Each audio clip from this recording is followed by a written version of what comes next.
Everyone who finishes the tutorial must undergo a test to measure their strength. That year's test took place in the labyrinth. A hunter examiner warned, anyone without talent should forfeit now. This will be dangerous. The crowd grew tense, except for the protagonist, who was half asleep in the back, drooling while the examiner explained the rules. The surroundings began to shift, transforming into the labyrinth. Everyone sprinted forward, while the protagonist lagged behind, calling out to the examiner, asking, "Hey, where's the exit?" The man stared at him in confusion. Was this guy really a newbie? Why was he wearing slippers in such a pathetic outfit? And why was he so relaxed? Annoyed, the examiner asked, "Is the hunter exam a joke to you?" The protagonist tilted his head and casually proposed a bet. He'd finish the test in 20 seconds. The examiner refused at first, saying he wasn't in the mood. Then the protagonist mocked him for being scared, and he agreed to a wager of 10 million won. Before he could say anything else, the protagonist dashed forward and placed his hand on the wall. The examiner was already imagining how easily he'd win that money. But our boy pulled back his fist and punched the wall with all his strength. Everyone watching the test stared in confusion, wondering what he was doing.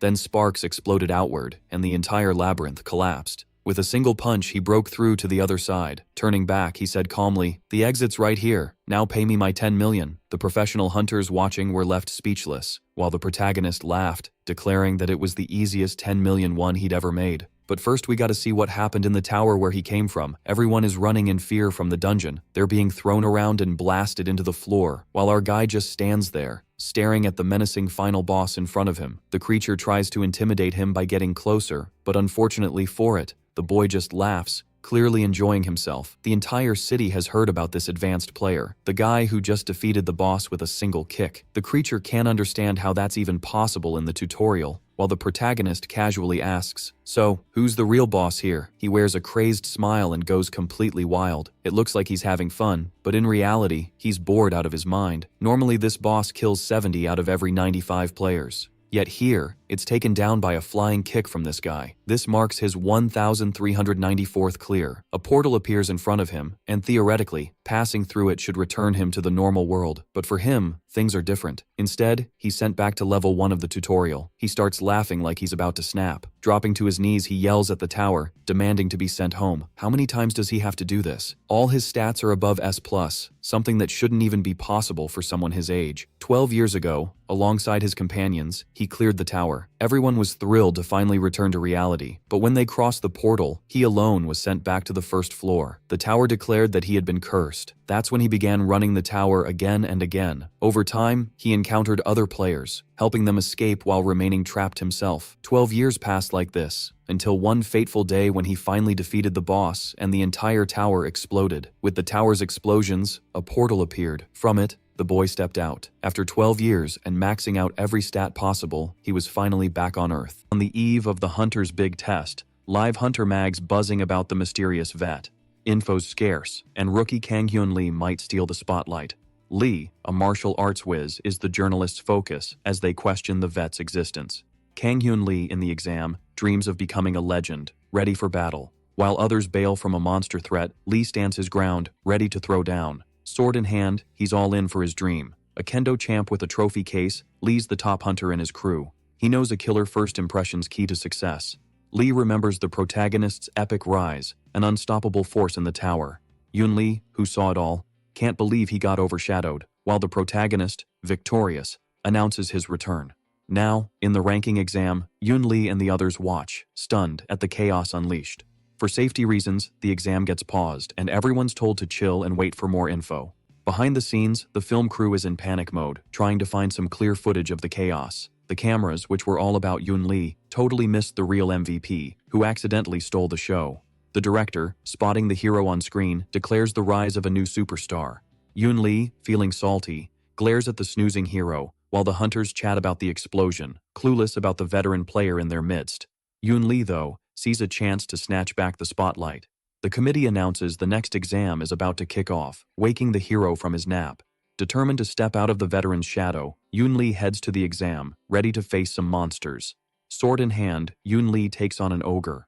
With magic stones and high-tech gear, the virtual showdown becomes a wild ride, aiming to smash as many monsters as possible in a short time. Yun Lee shows off his electric moves, wowing everyone with lightning shooting from his sword. With a prodigy in the mix, Yun Lee unleashes a flurry of lightning-fast strikes, taking down 78 creatures and snagging the top score. The viewers, glued to the broadcast, say if it wasn't for the veteran, Yoon Lee would have been the champ. Hyunwoo strolls past Yoon Lee, yawning, unfazed by the buzz, while guild masters watch, curious about Hyunwoo's comeback. The exam kicks back in, and Yoon Lee has 120 seconds to tackle a swarm of holographic monsters popping up around him.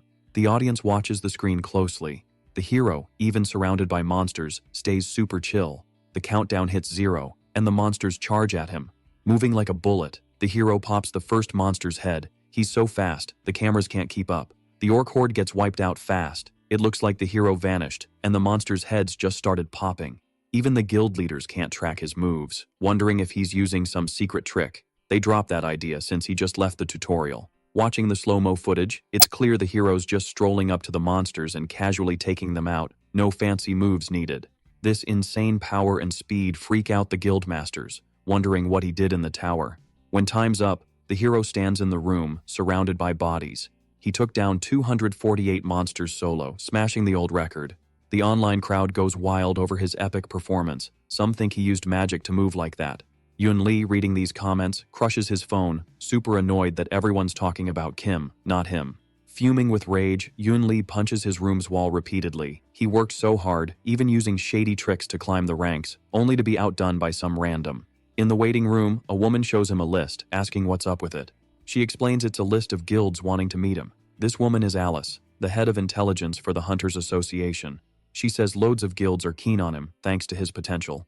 The hero glances at the list, realizing this important woman isn't just here for that. He asks why she's really here, and she says it's personal. Besides wanting to meet the hunter who shook the world, Alice suggests he join the Ares Guild, handing him a contract right after. Joining the guild would net him 10 billion won. Shocked by the huge sum, he jokes if Korea's in an economic crisis or if the currency tanked. Alice explains the economy's booming. Even the lands where he used to live now cost about 1.3 billion. The hero's obviously stunned by this news. Things have changed a lot since he entered the tower. Alice adds, the Ares Guild is super keen on him and willing to pay double to sign him. He wonders if someone from the government's pushing a guild, and Alice says it's a personal request from the Ares Guild's scout.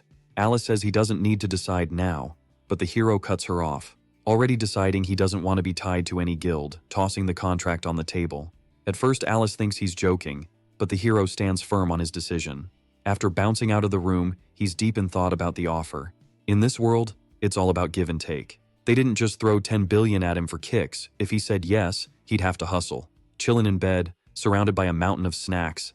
The lazy dude's all about that no-work, comfy life. Back to the convo, she asks if he's gonna become a hunter, but he drops some knowledge, saying even without guild hookups, some hunters roll solo. She thinks he's kinda full of himself, but still says if he changes his mind, he can hit up the number on the card. Lying in bed, he's ticked off it took him forever to find out about mercenary hunters. If he'd known sooner, he wouldn't have wasted time on the hunter test and could have been snoozing. He peeps at the guild list and spots some familiar names. 5 days later, in a Japanese joint, he doesn't recognize the folks he's chatting with. The 3 big shots of Korea's top guilds are right there. They were his old crew 12 years back. Seokwan, who was his age, is now an old dude. Shy Si-hyun turned into a total heartthrob. And Seoyeon, who was just a bookworm kid, is practically a whole new person. He remembers how Si-hyun used to hide behind him, making him super awkward. And that time, Seoyeon peed herself when she saw Banksy on the 14th floor, thinking she was a goner. He's stoked to see his pals again and munches on his sushi, wondering how he survived 12 years without it. They reminisce about the day they nabbed the merman, and he kept singing about wanting sushi. He even sliced the merman's tail for sashimi. It's obvious he's always been a wild card in that tower. His friends, thinking back, say it was a regular thing to hear tales about him inside the tower. Curious, Kim asks about these stories, finding out the dude's basically a legend and the stuff he pulled in the tower still pops up on TV, making him a bit nervous. The ideas he had to kill time are now on TV. He wonders which ones, since he did a ton of stuff. A lot of what he did was embarrassing, once he finished a dungeon in his birthday suit. Another time he did it dressed as a goblin. They say the most epic stories are when he beat a boss while busting a move, and the day he took down all the monsters using just his feet, from the 1st to the 10th floor. He's relieved the more awkward stories stayed put. While munching his sushi, he says those were just things he felt like doing at the time. His old crew, who already thought he was a beast after the evaluation test, now just see it confirmed. He says being stuck in that tower made him do all sorts of stuff, even taking on a disciple. He can't remember exactly when, but it was when he was hanging out between floors 50 and 60, finding a kid left behind in the tower. Back then, he had this idea to create a martial style, so, rocking a big cloak and a skull mask, he shows up to the kid, acting all mysterious monk. After that, he started training the kid, making him balance jars of water on one foot, lifting super heavy stuff, and telling him to focus his chakra to smash a pillar. But it was all a sham. The only thing he did was use brute force. Thinking back, he feels bad for the kid and is glad he wore a mask, definitely not wanting to bump into him. He asks how things were outside, and they keep the chat going. Back home, lying in bed, he opens the status window again, no longer seeing the tutorial limit message. His age is back to 24, like he really lost 12 years. His goal now is to stack some cash and live a chill life until he kicks the bucket. But even though a bunch of messages vanished, one stuck around, the one saying the infinite cycle was removed.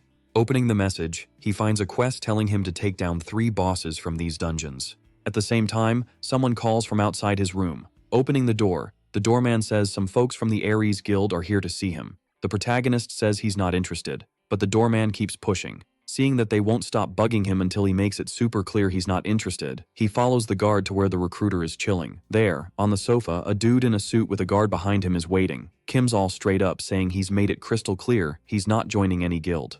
The guy introduces himself as Byung-ho Kang, the HR dude of the Ares Guild. Byung-ho asks if Kim can really level up as a hunter without a guild, saying there'll be no unnecessary drama if Kim joins Ares. Kim gets the vibe, asking if they really rolled up to his crib to throw threats. The guard gets all salty with Kim's sass, but Byung-ho tells him to chill and not do anything dumb. Kim says he knows their guild's rep, calling them a bunch of scumbags who hog half of Korea's dungeons. Chatting with his old crew, Kim found out you need a permission ticket to hit up a dungeon. The Ares Guild hogs 66% of all the country's dungeons, from rank A, perfect for farming, to rank D, good for noobs. Basically, the guild leaves everyone with 2 choices: cough up for their pricey ticket or join the guild. The guard smacks the table, trying to scare Kim, and again suggests he rethink the offer, hinting they could end him if he doesn't play ball. The guard yeets the table against the wall, flexing his rank A hunter status, and asks if Kim thinks he stands a chance. With a grin, Kim keeps poking the bear, casually lounging on the sofa. Kim stands up and slips off his slipper, saying he's gonna teach them some manners. The guard, all ticked off, charges at Kim, but with a slipper slapped to the face, he's sent flying against the wall. Byung-ho looks shook at his buddy, while Kim calmly strolls over. Before Kim gets close, Byung-ho thinks Kim might have some serious potential but is just a big fish in a small pond. The same guard, now part of the wall decor, is totally out cold, and Byung-ho is baffled by what just went down. Byung-ho wonders how Kim's so strong without even using magic, while Kim strolls over asking if he knows what he hates the most. Cornered against the wall, Byung-ho's freaking out while Kim keeps talking. The thing Kim hates the most is when people try to throw threats his way. With a wicked grin, Kim clocks Byung-ho. Later that night, Kim's at a buddy's place, spilling the tea on what went down. He says he might have gone a bit overboard and that the Ares crew is relentless with their payback. But Kim's not sweating the guild at all. Si-hyun keeps explaining that no one messes with Ares because they hold grudges, make threats, block people from joining guilds, and silence them in dungeons. Si-hyun says what Kim did was kinda savage and offers him to join the guild, which he turns down. Kim's got a plan brewing and asks if Si-hyun's heard of the Aderon lab. Kim's been curious for 12 years. Why was he the only one who couldn't escape the tower? His questions are loaded with anger and resentment. Who's the jerk who did this? Why was Kim stuck for 12 years? Kim thinks if he can crack these secrets, he'll find the one responsible. Then he can make them suffer like he did. The Aderon lab is a rank C dungeon. Its boss is a mad scientist half-cyborg who's all about experimenting on others. It's known as a good spot for beginners to level up. Si-hyun's not sure if they'll let Kim in, since this dungeon's also under Ares Guild's thumb. Annoyed, Kim asks if there's no law to stop the monopoly, but Si-hyun explains the government's too busy to deal with hunter issues. Si-hyun adds that the reason they can off people in dungeons without getting caught is because the cops can't investigate there, calling them accidental deaths. The protagonist decides to crash the place, but Si-hyun quickly shoots it down, saying they've got eyes on it 24/7. Kim decides to face them head-on, getting another warning that doing so will make the guild his enemy. Remembering what he did to the last 2 guild guys, Kim says it's a bit late to worry about that. At the Ares Guild HQ, they're chatting about expanding into China, Russia, and Japan. Alright, buckle up, cause this story's about to get wild. So, Seonu-hook, this top-tier S-rank hunter dude, is all chill about their guild's expansion. He's like, Who cares how long it takes to go global? We're already crushing it.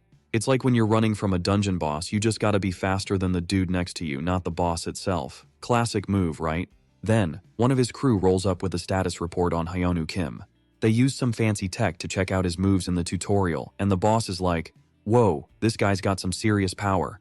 But when he finds out they didn't recruit him, he's all, hey, we're better off without him. But let's be real, having someone like Kim would be epic for the guild. He'd be tearing through labyrinths and dungeons like a pro. But, you know, he might just aim for the director's chair. So the boss is like, forget recruiting him, let's teach him a lesson. As Yu's heading out, this red-haired dude with a man bun stops him, saying there's drama at the Adiron lab. Meanwhile, in the Cheombo Mountains, this girl wants to hunt in the dungeon, but the guards are all, no ticket, no entry. Try the free labyrinth instead. One guard's being a total creep, asking for her number to let her in. Enter our hero, Kim. The guard's like, no bathrooms here, dude, go find a bush. But Kim's all, nah, I'm heading into the dungeon. The guard thinks it's a joke because it's super dangerous. Kim's had enough, takes off his sandal, and the guards are like, what the heck? Kim calls them over, and when one tries to shoo him away, bam, sandal to the face, sending him flying. The other guard's like, what just happened? And Kim's like, hand over your shoes, or you'll end up like your buddy. Now rocking some fancy shoes that cost a fortune for weight reduction magic. Kim's like, these are comfy. He even gives his sandals back, saying he's not a bad guy. The girl bounces, and the guards left, staring at the sandal wreckage. Back at the Soul Guild HQ, Young Lee's flipping out at Hyun for letting Kim leave. Hyun's like, chill, Kim's unstoppable. All I could do was warn him about the Ares Guild. They remember how Kim's usually chill but turns into a beast if you mess with him. Kim's checking out his new kicks, and his pals are like, don't sweat it. After chatting about the Ares Guild, Kim asks about his status, leaving Young all shook. Inside the dungeon, Adiron's hunting for test subjects, and a group of adventurers is spying on him. They're debating what to do since the Ares Guild doesn't care about the boss because he's not profitable.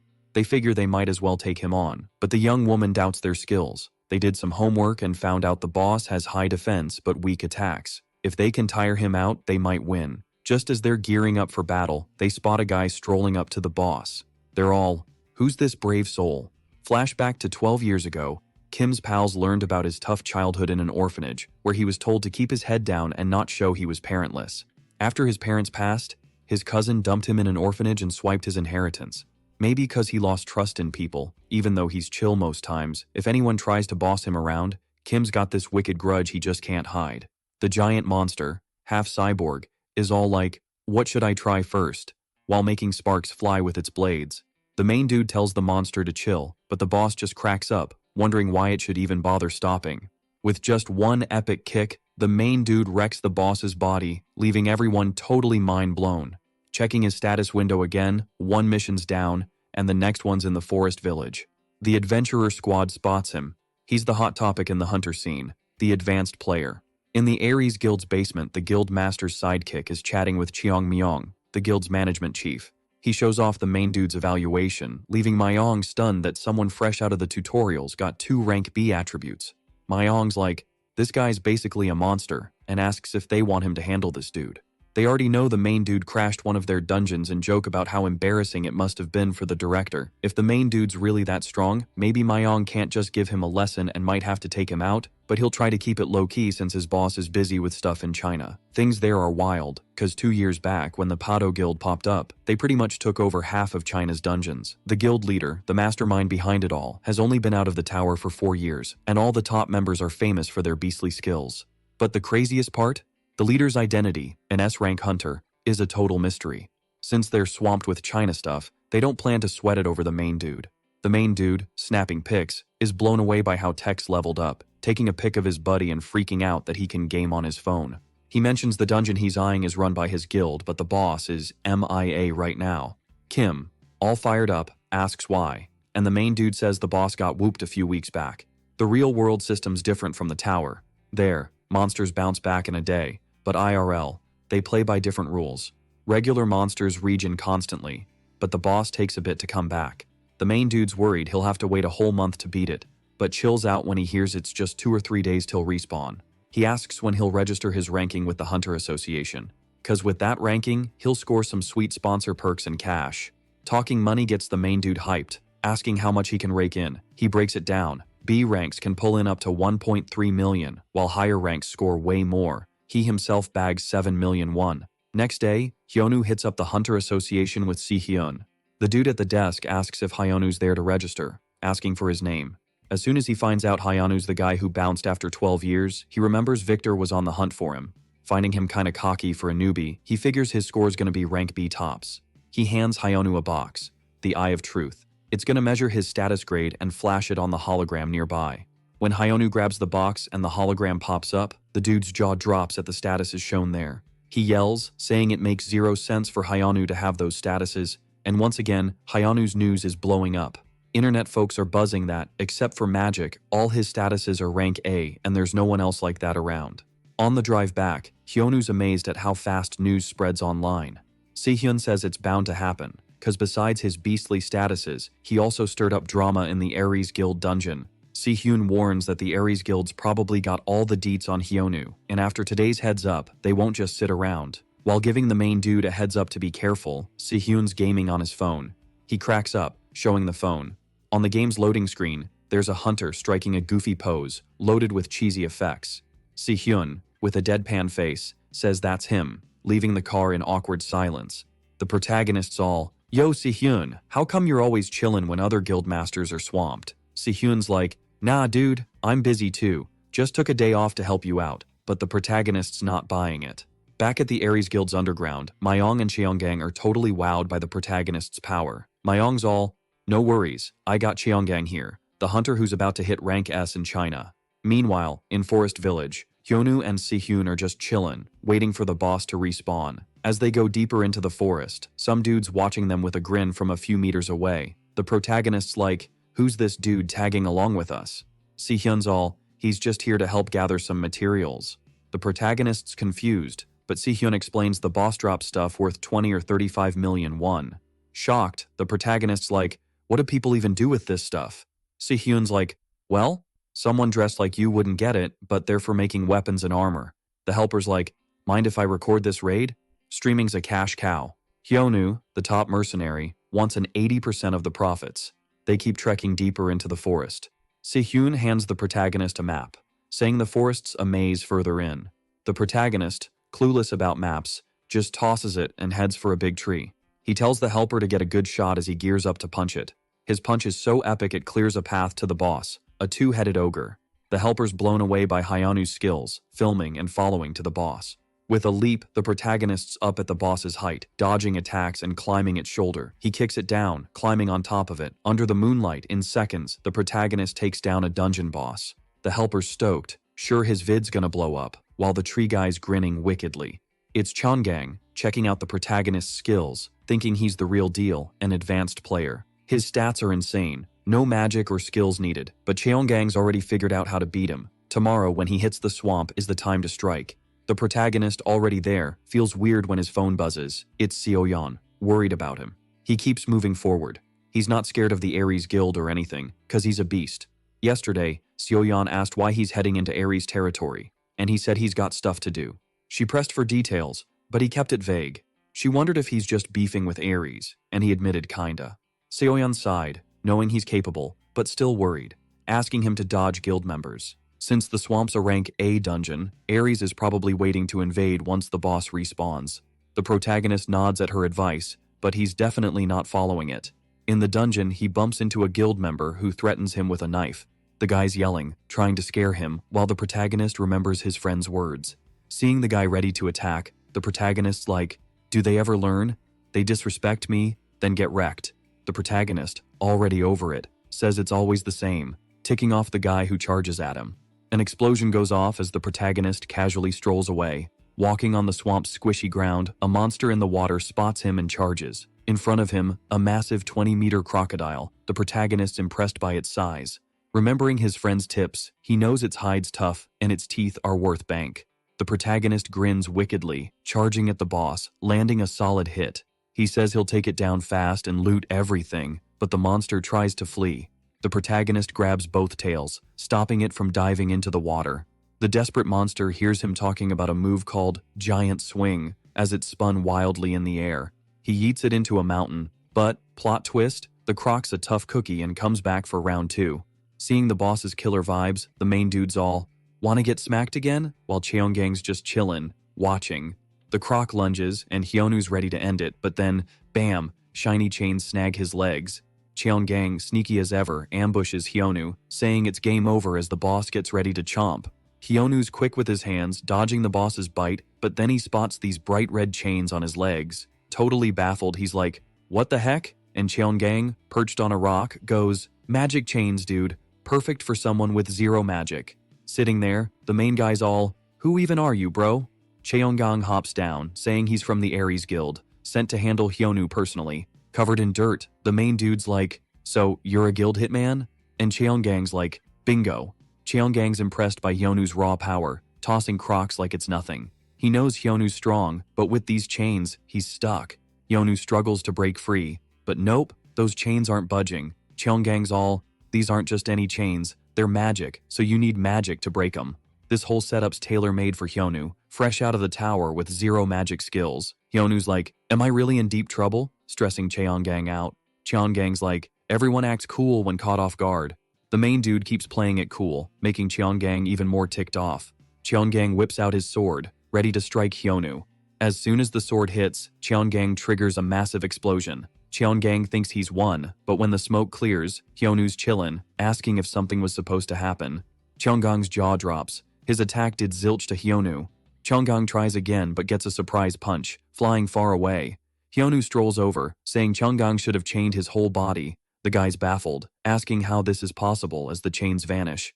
Then, Hyonu snaps the tree he was tied to and grabs it. Since Cheonggang's an assassin, he knows what's coming next. Cue the croc. Cheonggang gets launched onto the croc, taking it out instantly.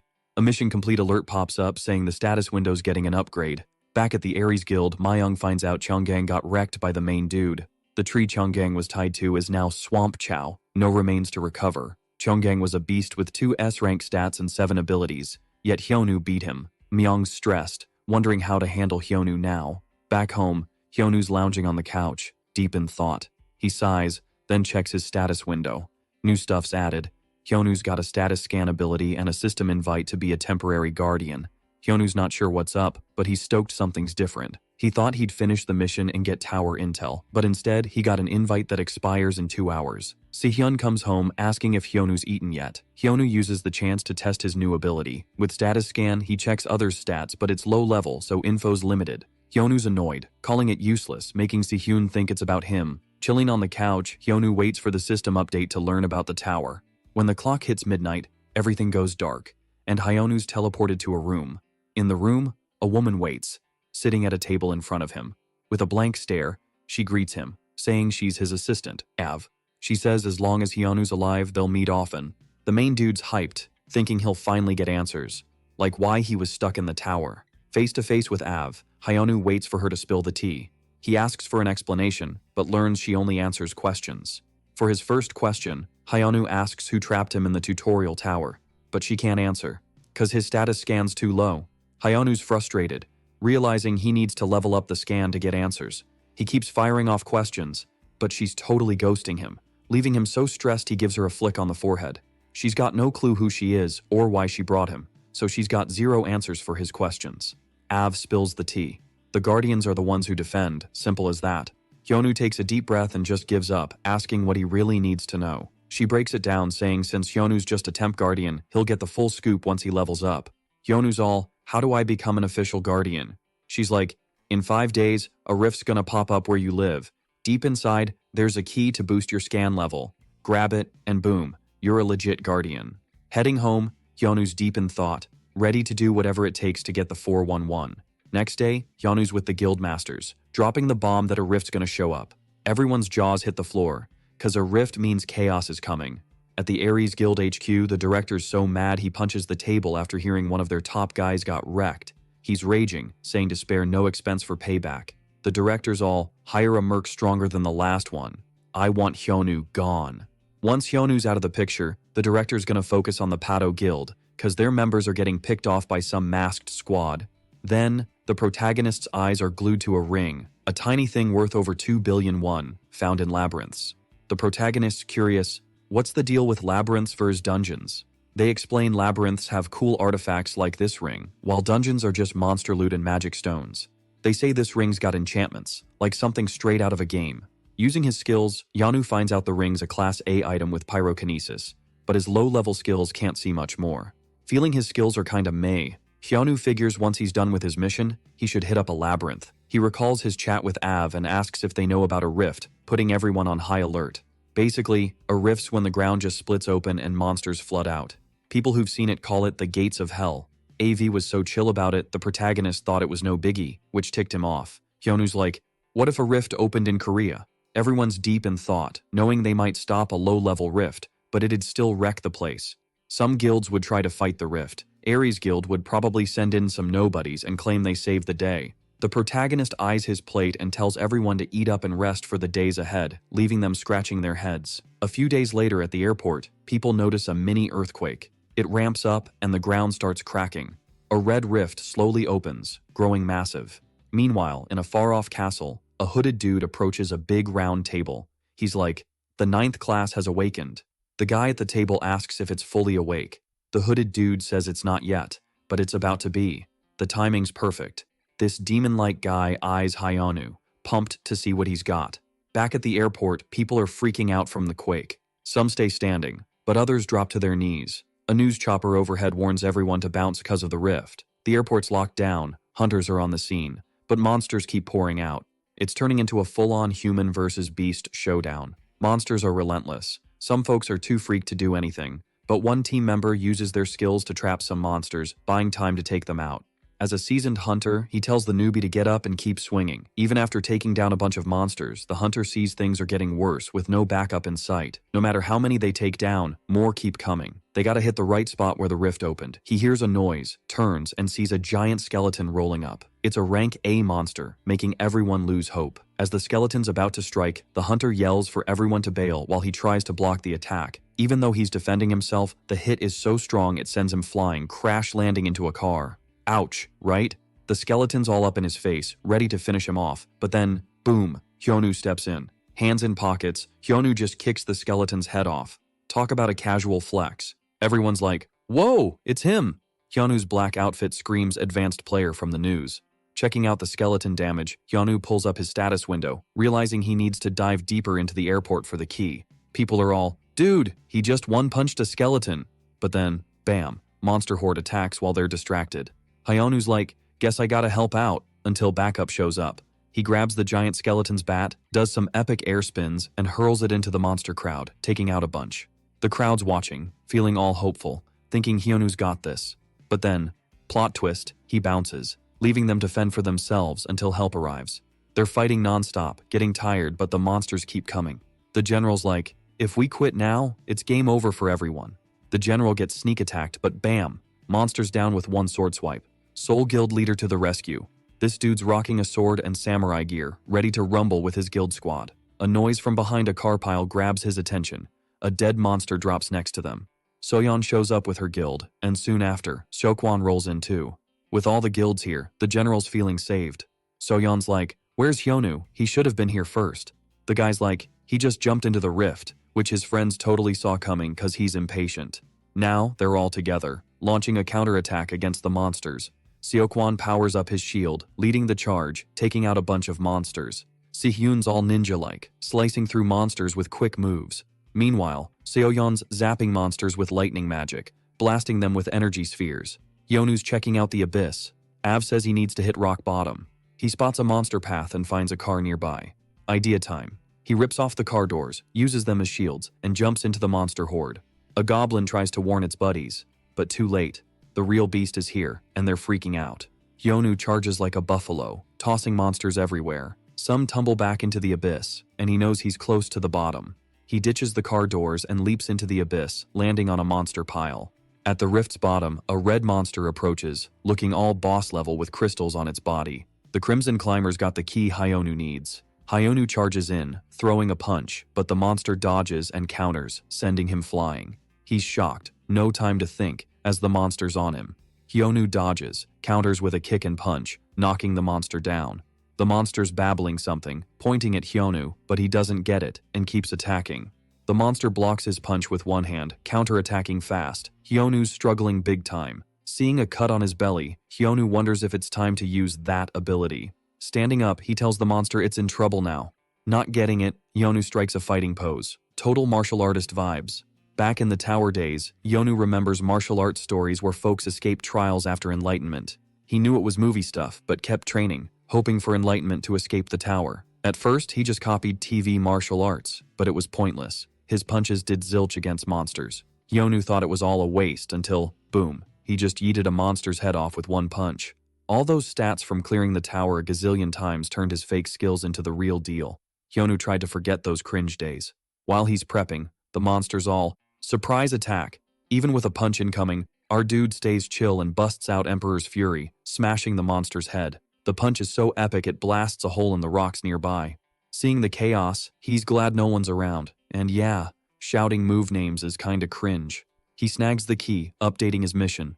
In 3 days, he's meeting Av again, hoping she's got some answers this time. He spots a tiny drone buzzing overhead, its footage playing on a big screen at the Ares Guild.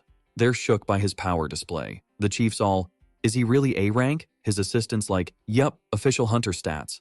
The chief's like, that looked A rank? Even with no magic, no gear, just sportswear, he pulled off crazy feats.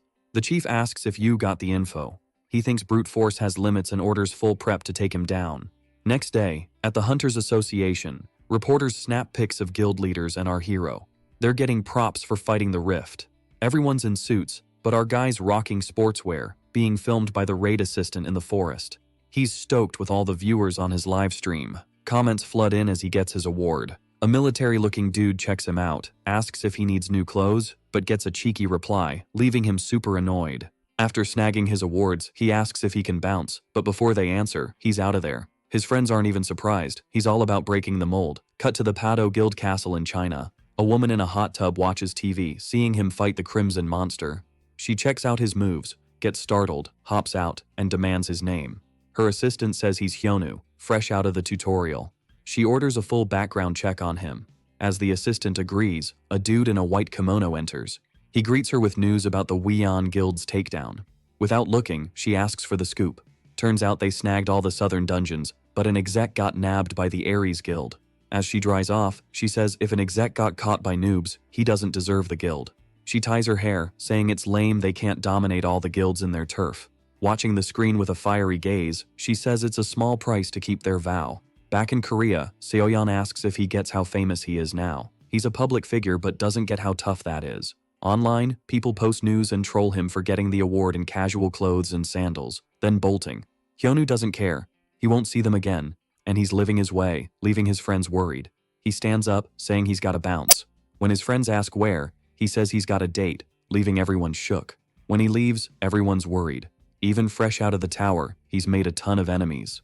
Seokwan says not to worry, he's strong, and it's not like he's out causing chaos. He heads to a quiet alley. While waiting for the invite time to end, a bright light wraps around him, and he's back in Av's room. He asks if the status scan leveled up. Av says after fighting the Crimson Demon, he went from minor to lower rank, which doesn't thrill him. Av's all, chill dude, I'm just the messenger here, explaining that the info he can access is basically the same, which makes him super annoyed.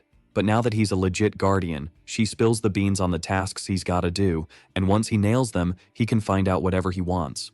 Now that Hyonu's a guardian, his gig is to stop all the climbers hitting up the tower. He's like, I was stuck in that tower for 12 years and never saw one. But Av's like, nah, not the tutorial tower, the big one with 12 layers, Earth's just one of them.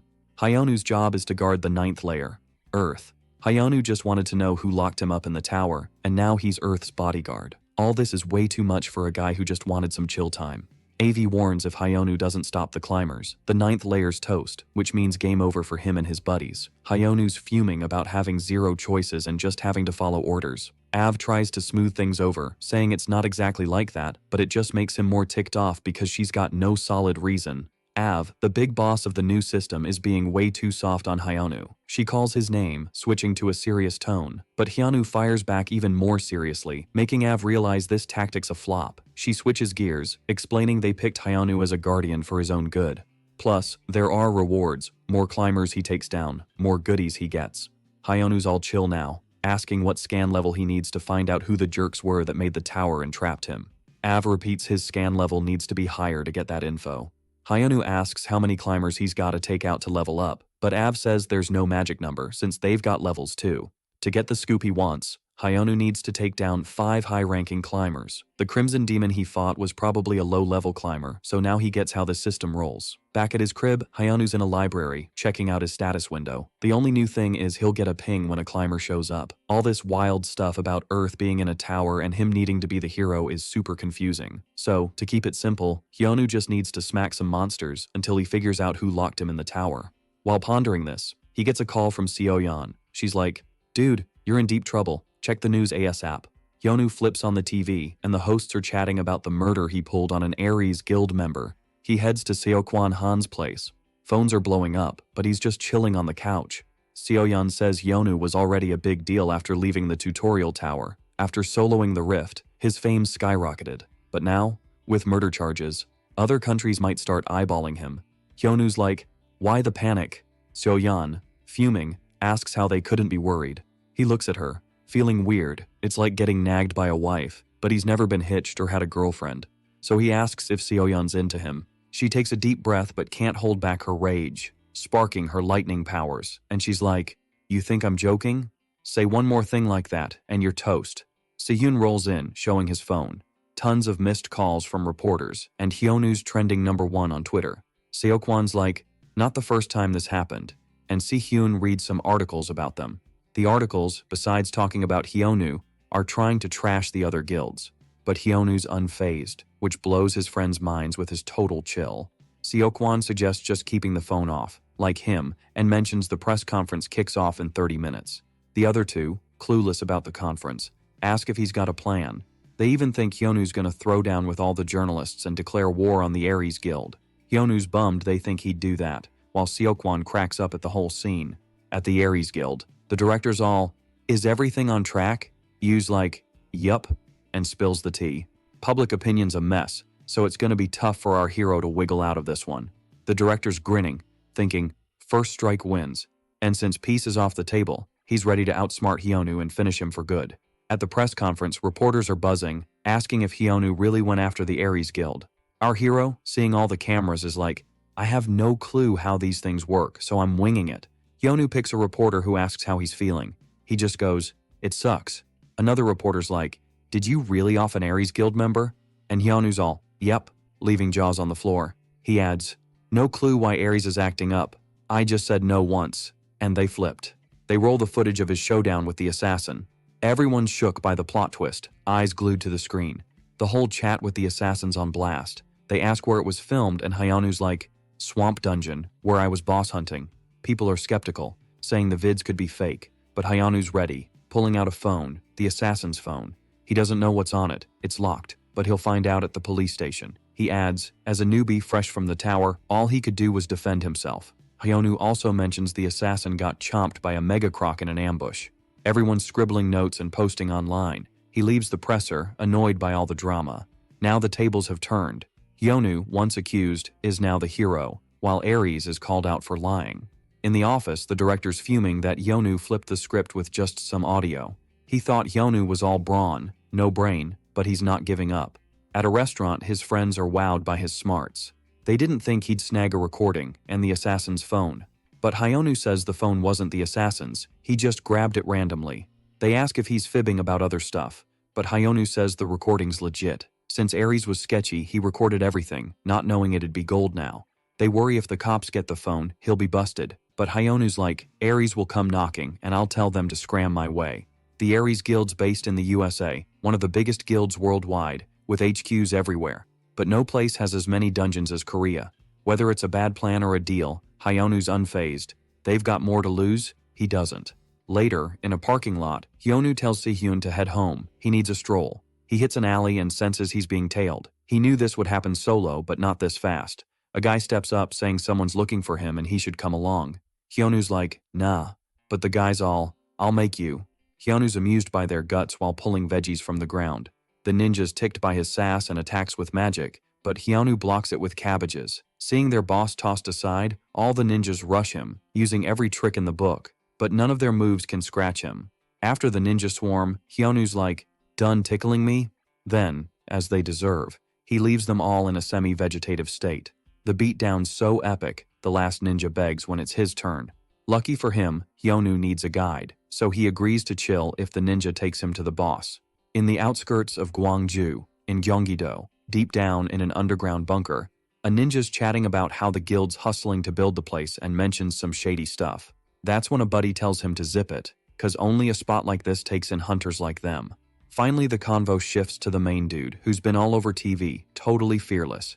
They think it's lame since Hyonu got wrecked by the kids from Team 1. But just as he's bragging, boom, an explosion goes off right in front of him. Then, as the dust clears, Hyonu shows up, dragging one of their pals with him. First off, the main guy waits, and not being dumb, the ninja says it's the right spot. But the ones really scratching their heads are those two guards. Inside the bunker, an exec and his security hear noises from upstairs, and as the noise creeps closer to the elevator, they're ready for whatever's coming. Then, the elevator doors burst open with a bang, sending the snitch ninja flying and revealing the hero. Hyonu strolls in, saying it's a weird place to have, and he asks if they really have that much cash to pull this off on the down low. Then the boss whips out his sword, asking who the intruder is and how he got there. Which, no sweat, the main guy says he's the Reaper here to guide everyone to the afterlife.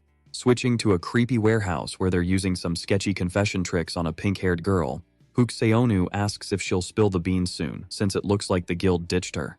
The dude's sure if she keeps resisting, she's toast. So he just asks for the info and weaknesses, promising a wish in return. But the girl ain't budging, and it's starting to tick him off. So, Hyonu tells his crew to keep doing their thing. One of them asks if the boss is sure, cause this time it's game over, but he doesn't care anymore, wanting at least to make her pay. Following orders, the masked guy with the knife gets ready to continue. But luckily, before he can get all evil, the gate crashes down on the executioner. And this time, it's Hyonu who's shocked, cause the one he was hunting came to him. Inside, the hero spots a girl being held captive.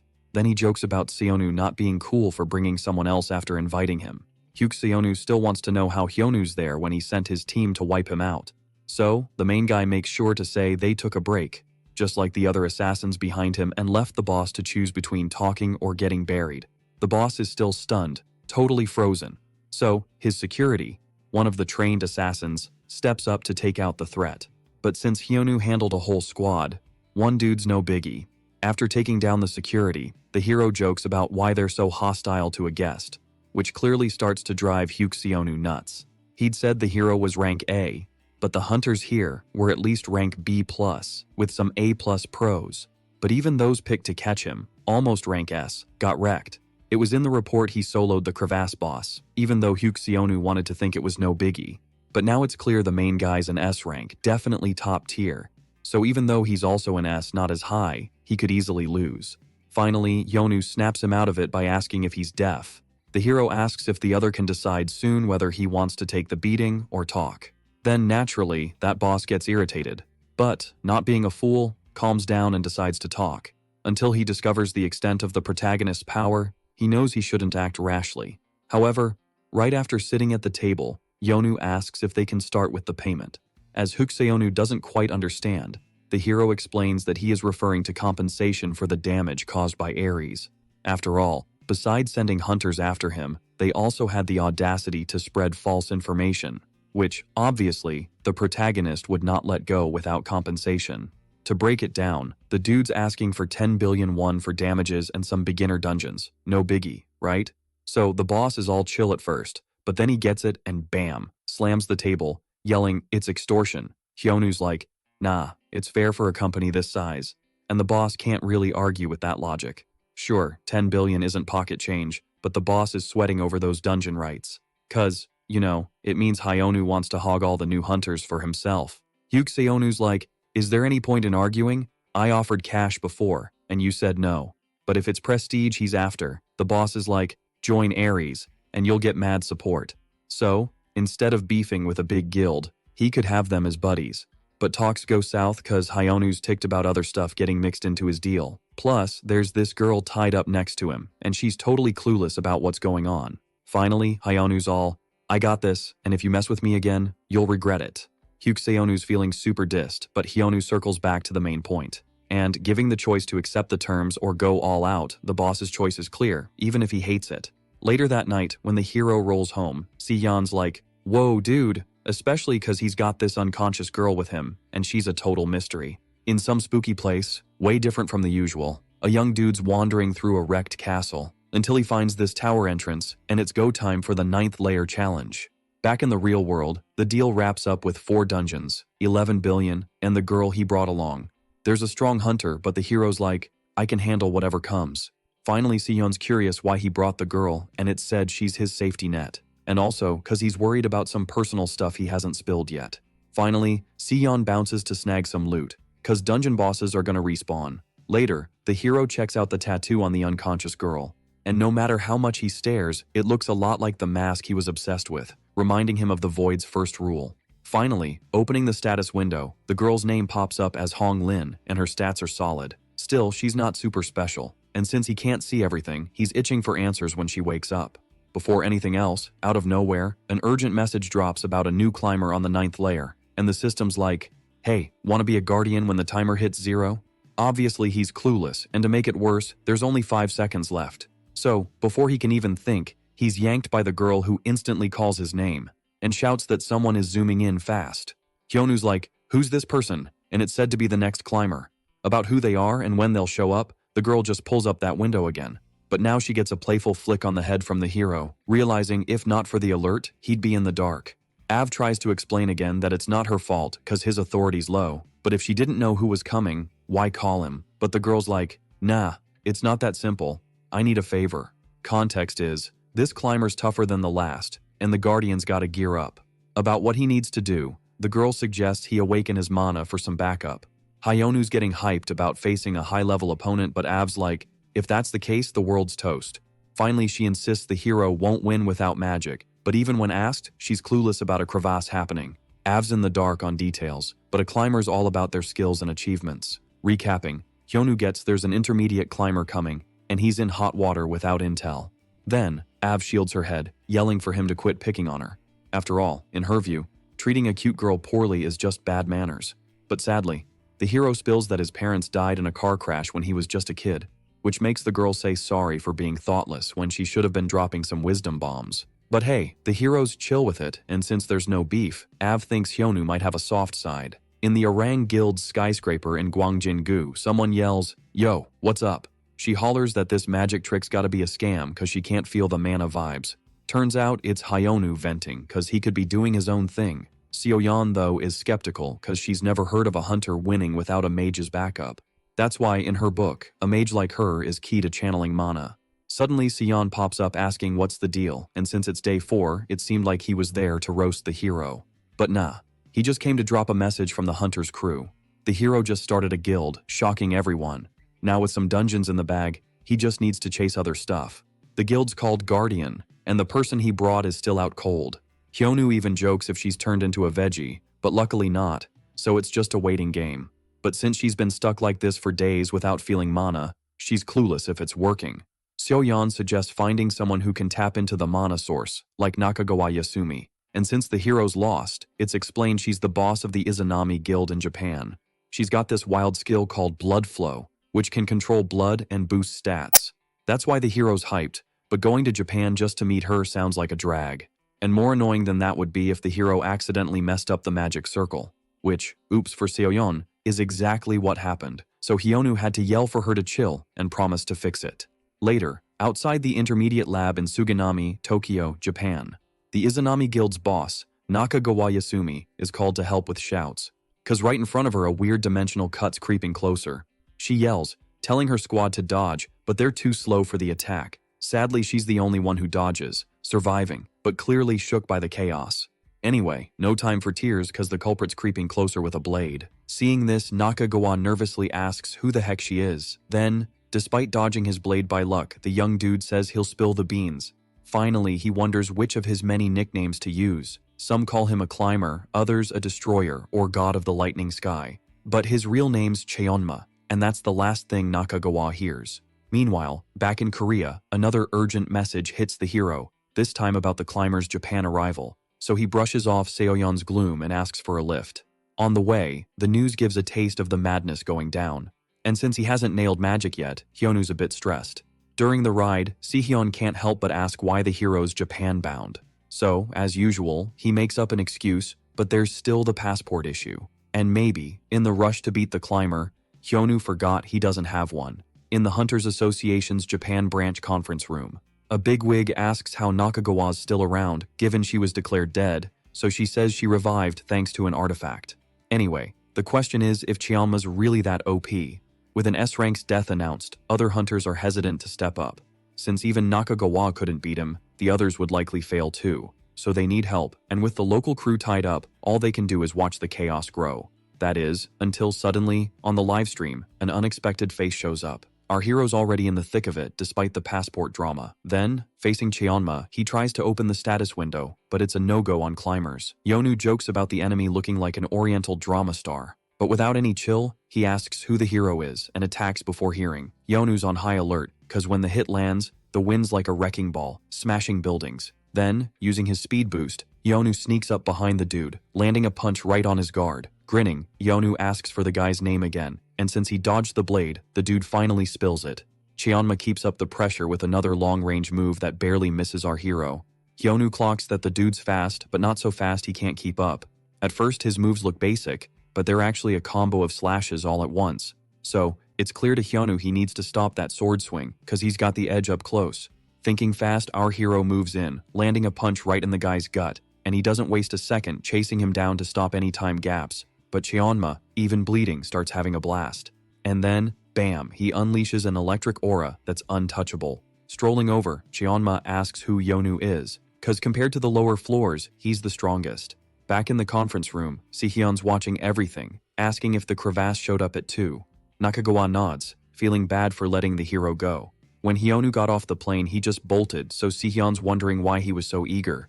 But not being dumb, he figures Hyunwoo already knew about the event. Back to our hero's fight, he's dodging magic attacks left and right. Almost getting hit every time, he asks what kind of skill this is.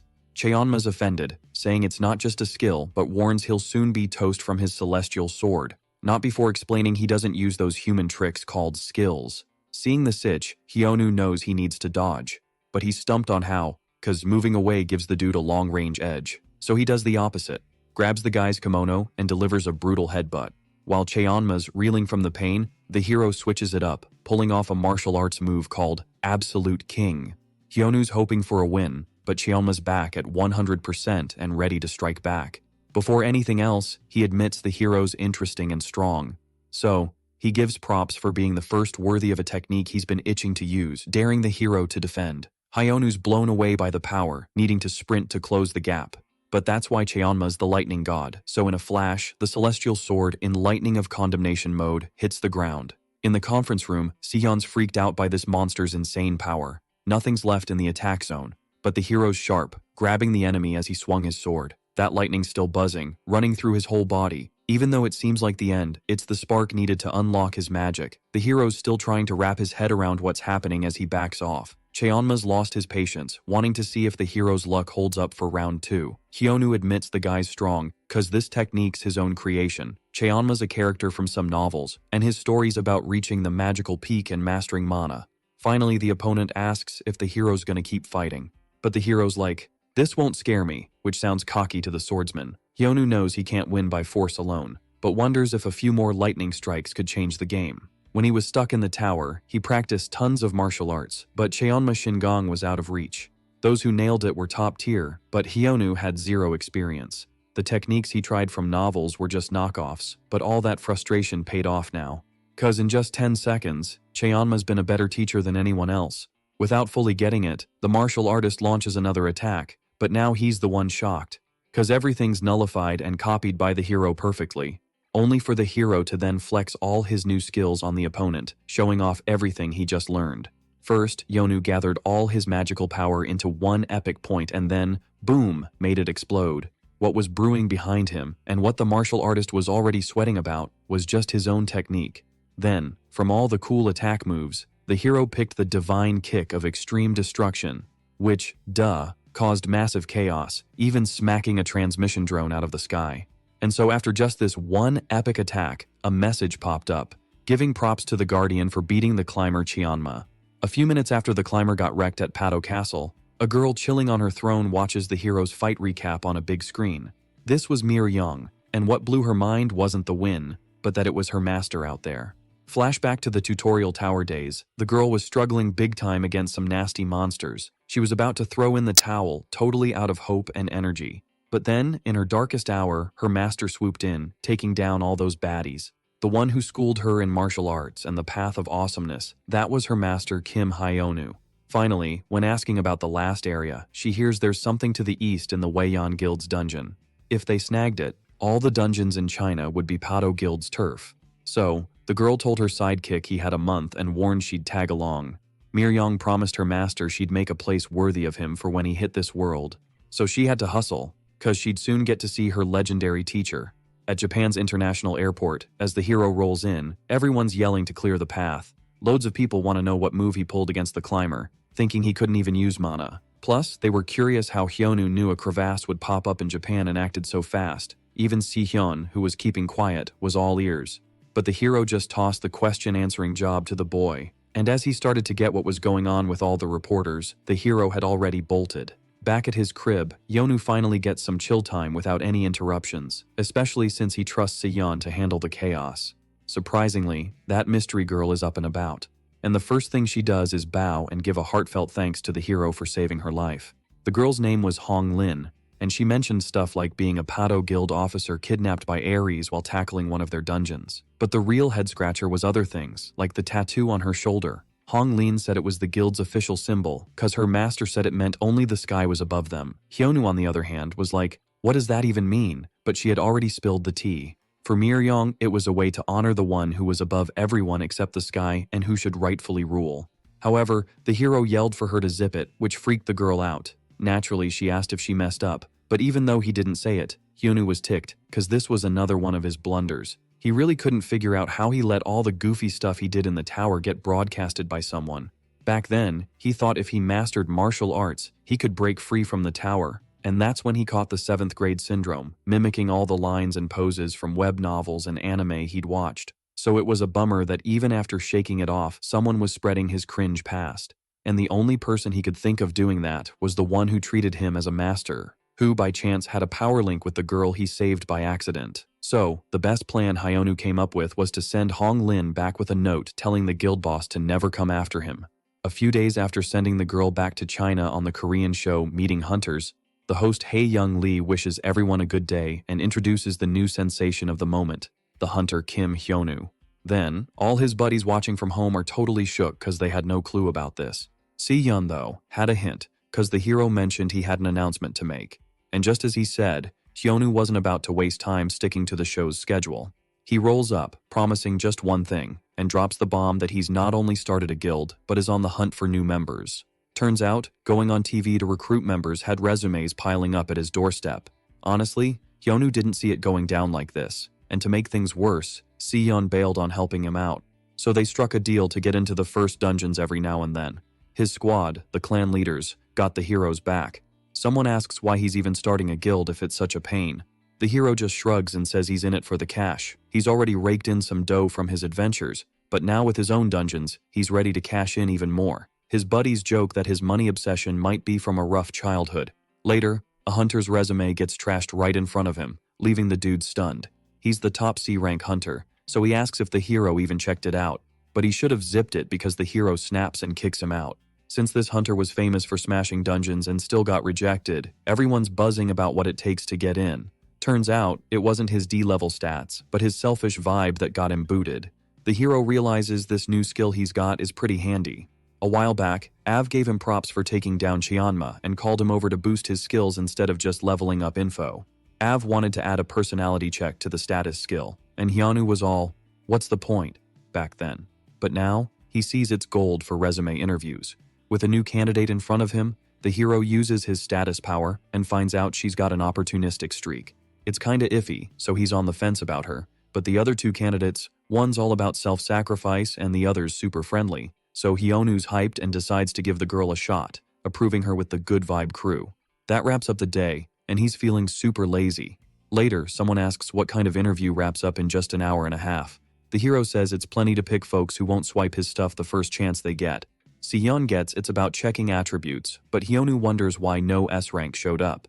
Sion explains those folks are rare, only 5,000 worldwide. Among them, he's ranked 163, while his crew's at 175 and 161. Sion's worried the hero doesn't know the top 200 are famous and always gunning for each other's spots. The hero's shocked his pals are so high up, and not long ago, he saw a poster of S-rank hunters with names crossed out. Sion tells him those hunters are dead. They're supposed to be super strong, but many died chasing rare artifacts. Hunters can only boost their stats so much. If they leave the tower with C strength, they can't hit level A-. To break through, they need an S+ grade item from the labyrinth's depths. The hero asks if the labyrinth's a hunter graveyard. Sihyun says many try to snag it through theft, leading to hunter assassins who get booted from the rankings, just like the hero saw with the Ares Guild's goons. Hyonu starts to see some shady folks in Power Love playing dirty. One of the first dungeons the Ares Guild gave him was the desolate swamp, where he's chilling now.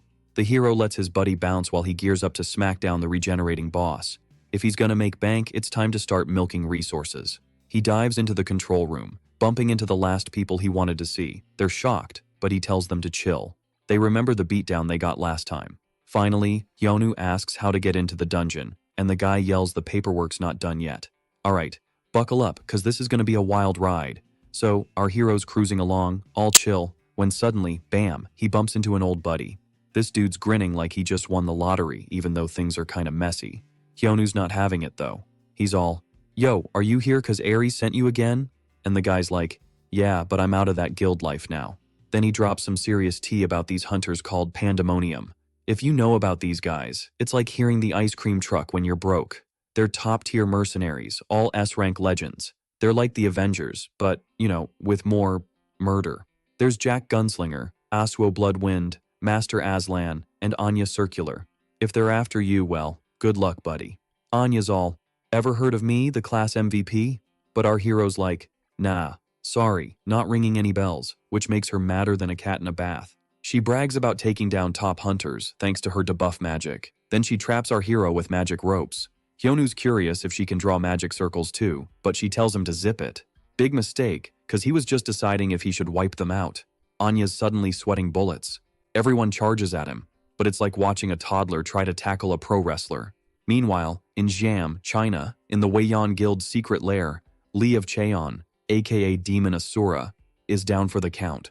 Miryong's not impressed though. She's like, "Really? That's it?" Li's all, "You're cocky but our leaders are coming." Miryong just laughs, and when Li tries a last-ditch attack, she dodges like a ninja. She's got this killer move, Extreme Force of the Sovereign, and with just a punch, she sends Li and his crew flying like paper planes. Back in the day, Honglin told her the master didn't want her around, but she's convinced he's just waiting for her to keep her promise. So she's on a mission to make a place worthy for him, and she's not wasting any time. Over in Guangjin-gu at the Orang Guild, Xiaoyan's jaw drops. The heroes brought someone to fix a magic circle, and it's none other than Anya. Xiaoyan's like, "Isn't she a criminal?" But Hyonu spills the beans about another Ares conspiracy. The hero's like, "Yeah, I took down Pandemonium, no biggie." Xiaoyan's skeptical, but he's all, "My stats are way better than they look." Even if he asked Av, she'd probably say her power level's too low. Hyonu tells his friend not to sweat it about Anya. She's all about survival, and before she bit the dust, she was begging to help with spells and crafting. Now, she's fixing the circle without any fancy gear. Since Anya's not needed anymore, Hyonu gifts her staff to his friend. Then he's off to new adventures, asking Xiaoyan to keep tabs on Anya. Later, our hero's leaving a convenience store with a bag full of mystery goodies. He's staring down a big-shot building, ready to say thanks for the loot. Without a care in the world, he strolls through the entrance until the secretary spots him. Everyone freaks out, cause they've got a rocky past with this hero dude. Security guards swarm in, saying it's a no-go zone unless you're in the Ares Guild. Meanwhile, our hero just wants a chat with the guild leader, bearing a dialogue staff as a gift. And when obstacles pop up, he whacks them with a toy hammer. Still freaks everyone out, cause they're getting owned by a toy. Hyonu calls out the gutsy move of putting rocks in his way, hinting they might get a one-way ticket to heaven. Meanwhile, in the boss's office, a manager spills the tea about the hero and his toy hammer, then freaks out. Hyunu finally gets it. This hero's on a whole other level. If word gets out about this epic fail, his rep's toast. Hyunu can't call for backup, cause they'd think he's a total noob. He's brainstorming a fix, but then the hero busts in, asking how the boss is doing. Hyuk Seonu's legit scared, no time to dodge the hero's toy hammer smackdown. As he's sent flying, the hero remembers the chat about payback, especially since that crew he can't even recall threatened him. Even if the hero can't nail the name, he knows it's about the Pandemonium plan, so he asks if the hero wants more payback, and the hero demands 20 billion this time. With no other option, Hyuk Seonu agrees, but before anything, Hyonu corners him with the hammer and warns he doesn't care how many people they send after him. He also suggests the boss should call the hospital if he wants his crew in one piece. That's how the hero bounces. But clearly, the dude doesn't learn his lesson. Getting owned like that just makes him angrier. And if Pandemonium can't handle it, he figures he needs something next level. But without backup from the Ares office, his only move is to head to China for the Dragon Emperor, ranked 5th worldwide. On the 8th layer of the tutorial tower, a village is on fire and a young dude's in his final moments. In front of him, a girl on a monster says the Guardian lost the bet. So as promised, she says she'll take the last city. The young dude yells he can still fight, but she just laughs. Finally, she hops off the monster, taking the first step. The Guardian charges with his axe, and she takes the second step. But then, the third step hits, unleashing a power that turns everything to dust. The fourth step cranks up the power, and with the fifth step, everything's reduced to raw energy. For a few seconds, it flows. And when it stops, nothing's left. On the fifth step, it's game over. Her move's called Extermination in 10 steps. Now, she's ready to call her little monsters for more fun on the next layer. Back in the real world, the news about the hero's chaos at Ares finally drops. CCTV caught him entering, but no one's sure why there's no statement. But with dungeon rights shifting, it's clear Hyuk Seonu messed up. Sion asks if the hero's caught up on the latest news. If Ares reports him, it's detention time, but the hero thinks he was just defending himself. Plus, he used a toy, so he figures he's in the clear. But then, another news flash hits, this time about cash, so he jumps up. It's about beginner classes in Japan, and since they're offering 50 million for the classes, Hyonu says, even though it's a snooze, he's hyped. An urgent message pops up about a new climber on the 9th layer. The system warns the Guardian will be summoned when the hour's up. Hyonu's not too thrilled about this new hassle, especially since he's in the middle of his side gig teaching newbies. Acting all weird, the hero apologizes and bounces to show them how to handle a boss with clean hands. But just then, he can't continue because he gets teleported. With no options left, Hyonu's all, why's another climber here so soon? My power-up hasn't even kicked in yet. Av's like, oops, my bad, but spills the tea that she's leveled up a bit. And that's why she's got the 411 on the new climber, giving him a heads up. Especially since this time, she's rolling in with a whole squad. Hyonu's all, is it gonna be like that first monster in the crevasse? But Av's like, nah, it's a whole different ballgame. She breaks it down saying low-level climbers like Arkir only summon monsters the system whips up to help them out. Plus, those monsters are low-key weak and not even real squad material. This time, it's a mid-level climber, but they're basically the boss of their level. And when Hyonu's all, stronger than Cheonma? The girl nods. Yep, for real. So, they both figure if they beat this challenge, their power levels are gonna skyrocket. Back in the real world, later on, at the Orang Guild, Hyonu bursts in, all, how's that magic circle coming along? Seoyeon's like, dude, stop kicking the door already. Anyway, Hyonu's checking if she's on her A-game. Anya's like, almost done fixing it, and trust me, it's gonna be lit. So, Hyonu's got another topic to chat about. Earlier, the girl mentioned her special move was teleportation and drawing circles. Seoyeon's all, wait, what? You could have just poofed out of here? Then Anya's like, well, I need a magic circle to make it work. Anyway, she promises she wasn't planning any escape, but Hyonu zones out when the system's all, climbers hit the 9th layer. So, when asked where he's teleporting, he points to Germany. In Leipzig, Eastern Germany, the challenger's already causing chaos. With the military, Guildmaster Shuvazer's all, stop or else. But the demon girl's just laughing, thinking he's full of himself, which makes Shuvazer double down, bragging about his numbers. At the German Hunters Association, the council's convinced their S ranks are unbeatable, at least on paper. Anyway, the girl gets where the guy's confidence is coming from, so she's like, cool, you're fighting with your crew, but heads up, so am I.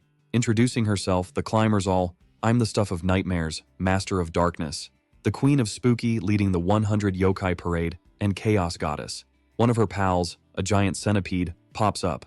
Its teeth are dragon sharp, and it dives back underground, wrecking stuff. Back to Hyonu, he's stressing cause the flight's over 11 hours, so he's like, hurry up with that magic circle. On the phone, Seoyeon's reading the news, yelling about a crevasse in Germany. But Hyonu's already in the loop, and they've called for his help. Something he already knew from the news. Seoyeon's all, you gonna stop the crevasse like last time?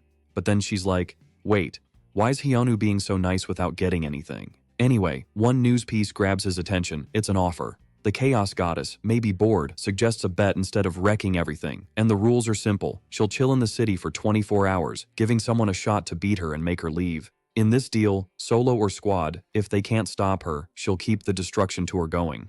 Hearing this, at the German Hunters Association, Officer Christian Bergel's stressing. A young guy reports 20,000 casualties so far, with more damage piling up. And sadly, the hunters sent in, both 32 S-class and 68 A-class, are gone. But the association still can't reach the top 5 international rankers. Anyway, the casualty reporting guy's phone rings, so he bounces. Already swamped, he answers, not in the best mood.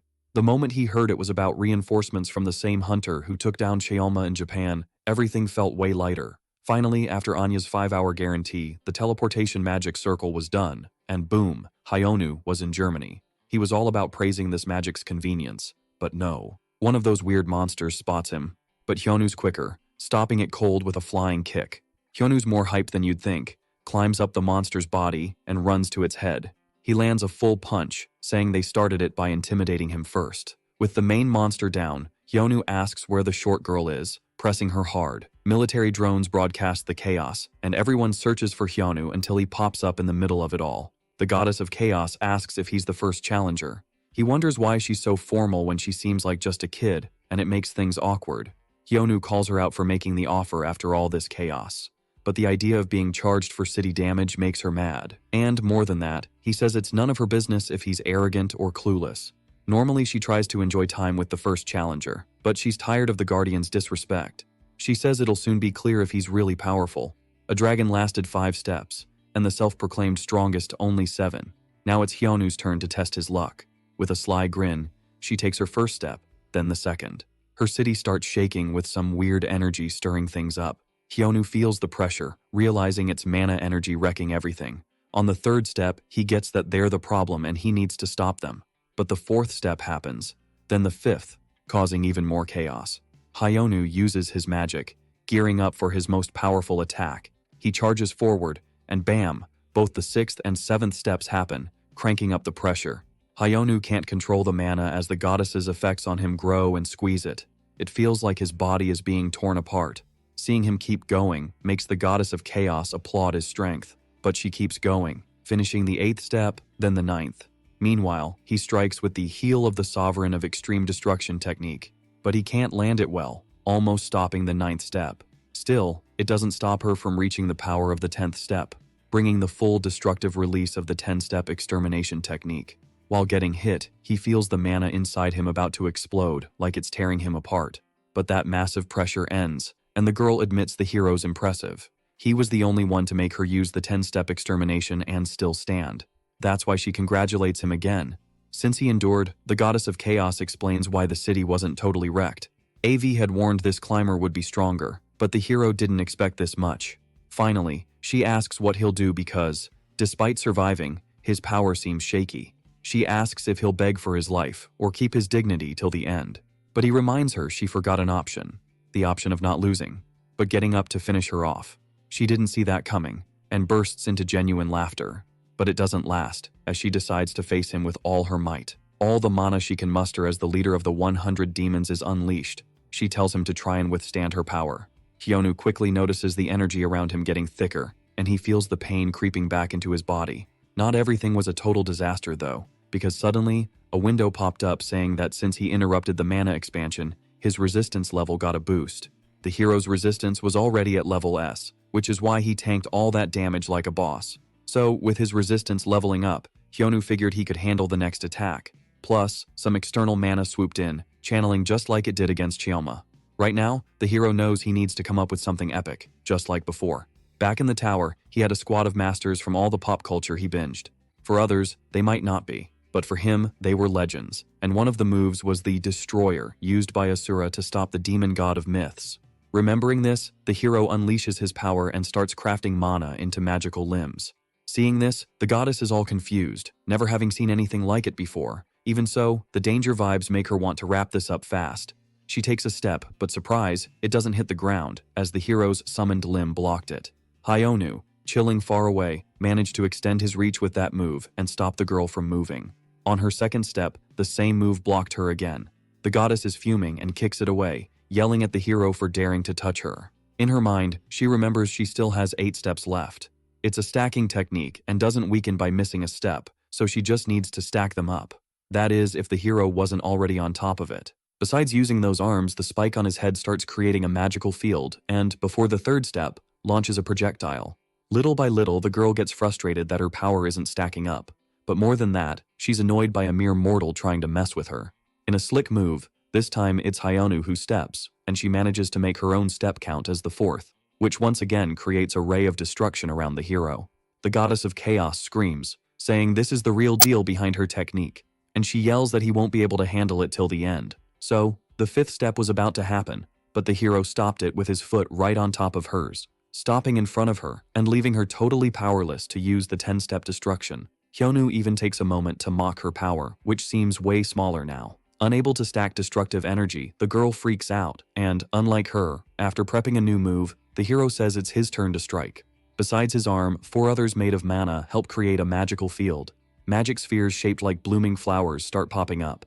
And so, using Asura's martial art, the hero delivers the ultimate attack called Nullifying Fist, heading straight for the defenseless goddess of chaos, who in the end gets hit and just can't believe she got wrecked so easily. A system notification pops up, congratulating the hero on his new win and inviting him without delay. Upon arriving there, Av celebrates with the hero for stopping the mysterious goddess of chaos. Thanks to the battle results, it's announced that his authority went from low level to medium low. Av called him to spill the tea about the authority and info he'd get thanks to his promotion. Hyonu, on the other hand, found it weird to be called so fast, so Av tried to explain, saying she was hyped. In the end, the hero doesn't complain because he thinks it's dope to learn things sooner. But the first thing he wants to talk about is the room, which is noticeably bigger. Av explains that every time the Guardian beats a climber and his authority levels up, the space also gets an upgrade. She mentions that a bunch of stuff changed after he got the medium-low authority. First up, the power to decorate the system area. Handing over a control, Av asks him to imagine the room he wants, then press the button. Then, the first change happens, impressing the girl as it's the first floor of the tutorial tower. Next, the hero picks a cozier vibe, and the girl is impressed again. Av explains she only knows how to use the buttons but can't actually use them or know these places. After all, since she was created, she's always been in this tiny space. Hyonu's all like, "Wait, you sleep here too?" And Av's just chillin', saying she uses the table for that. Hyonu's thinking she's got a thing for playing the victim card. So, status and notification skills got a glow up, and there's this new skill called Entry that lets him pop in whenever he wants. Pretty neat, right? Hyonu's stoked he can just drop in and ask stuff whenever. But with his new boss level authority, he checks his status window to see if anything's off. Even though his stats got a boost after beating the climber, Hyonu's like, why am I stronger than what's showing? Luckily, the girl can spill some tea now, and Hyonu's all smiles. Turns out, the tower's creator slapped a lock on challengers to keep them from going OP. But it's a system thing, she says. Hyonu's like, can you be a bit more specific? And she's like, even with the lock, the Guardian's body keeps leveling up.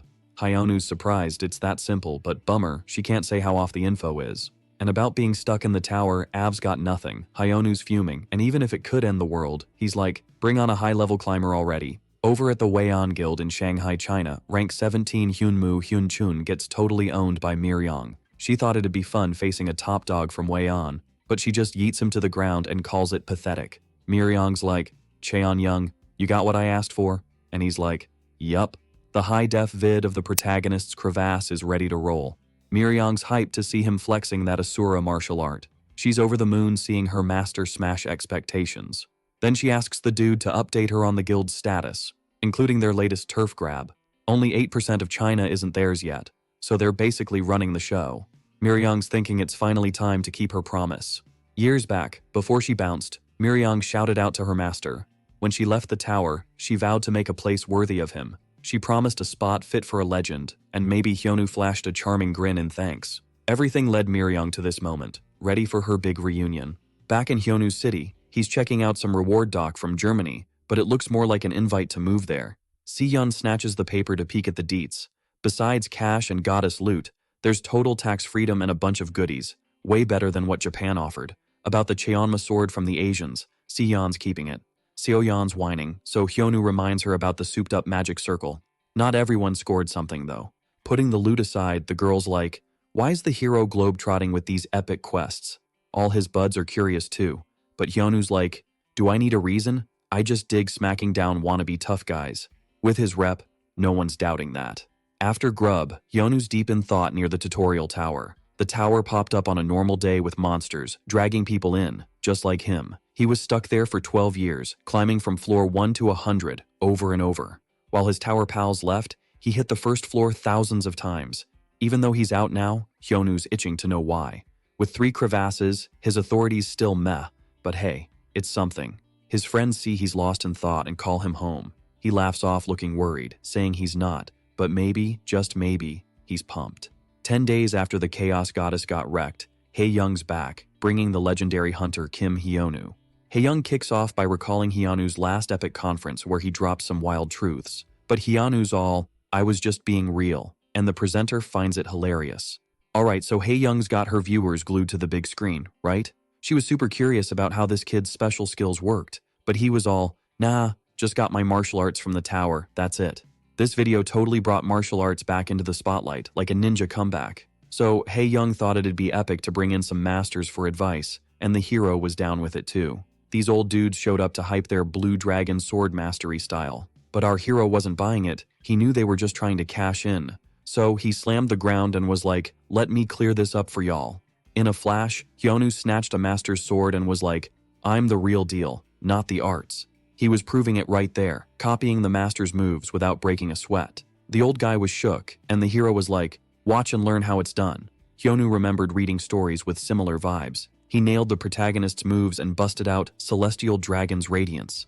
The power was so wild, the ceiling started crumbling on the show set. Wrapping it up, the hero was like, I'm the boss here, not these wannabes. As he left, someone from the crew called out to him. Surprise, it was Anya, now working a regular office gig. The hero joked it must be an okay job and she nervously agreed. He reminded her she was still around because she was useful. He warned he'd treat her like any other hunter, and she was cool with it. The hero assured her everything's chill as long as she doesn't double-cross him. And if Anya ever thought of running, her devilish look said it all. But for now, he left, offering help if she needed it. Anya had been in the admin role for 10 days. No complaints. The work was chill, the pay was decent, but it felt weird living like this. Then a fax came in, and boom, transfer papers for Ares were ready. Meanwhile, at Incheon Airport, someone yelled for the president to hold up. A young dude asked if he really planned to hit up the Pado Guild. Even though it was risky, Hyuk-seonu was more ticked off than ever. The boss told the guy to zip it, reminding him they were in deep trouble. Hyuk-seonu lost his monopoly and his power, ending up like those he took down. The boss made it clear there was no backing out now. Hyuk-seonu was ready to go all in, no matter what. The boss didn't care about more dungeons, just wanted Pado to take Hyunwoo down. In New York, near a fancy table, a guy was like, did I hear that right? Sitting there was Martin Brand, the Ares Guild founder. A young guy said the South Korean branch transferred some dungeon rights. Martin was like, the president messed up, but everyone does. But he said you can't call it a mistake until it's fixed.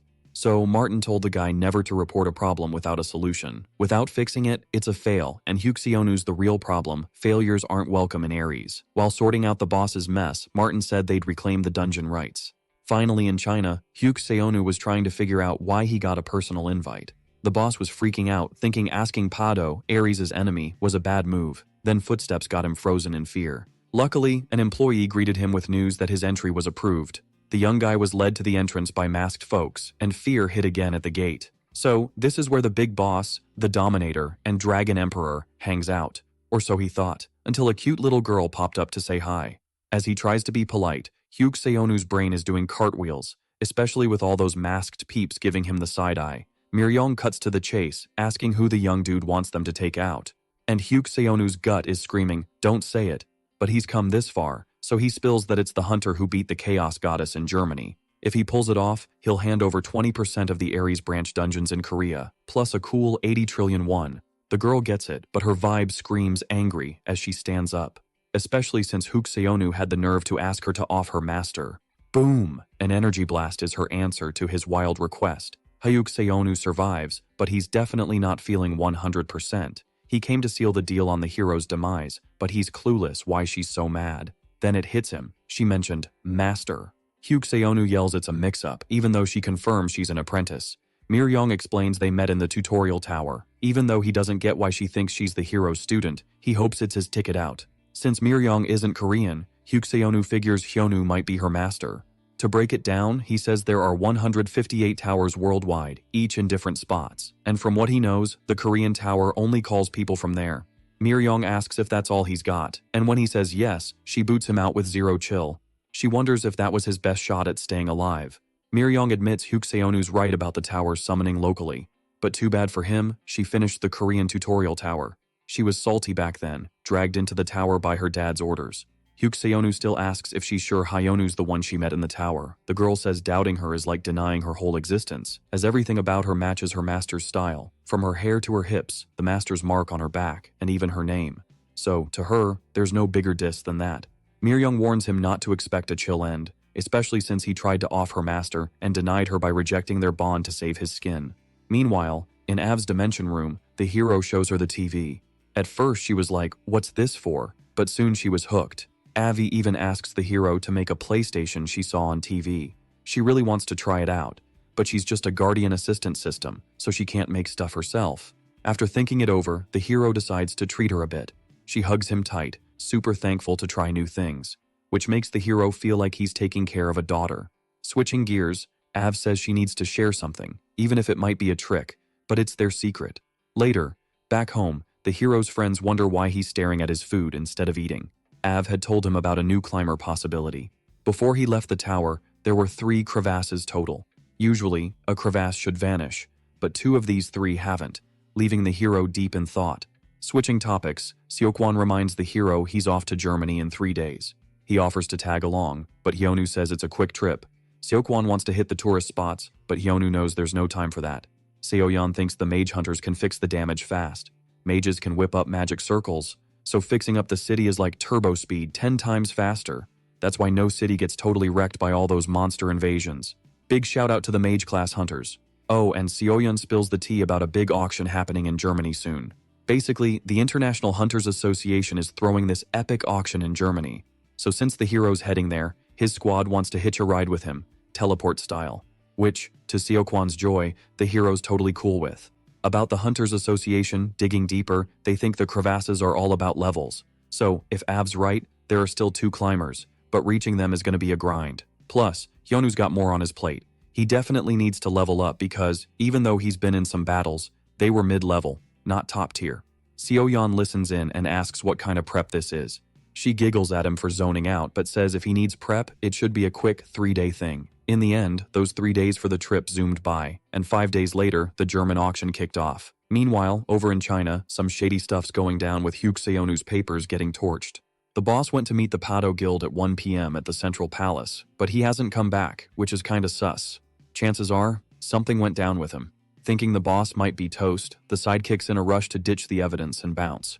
He figures he can slip away since he's just a second-rate helper. Maybe that'd fly if it wasn't the Pado Guild we're talking about. But then, out of nowhere, someone cuts in on the guy at the hotel.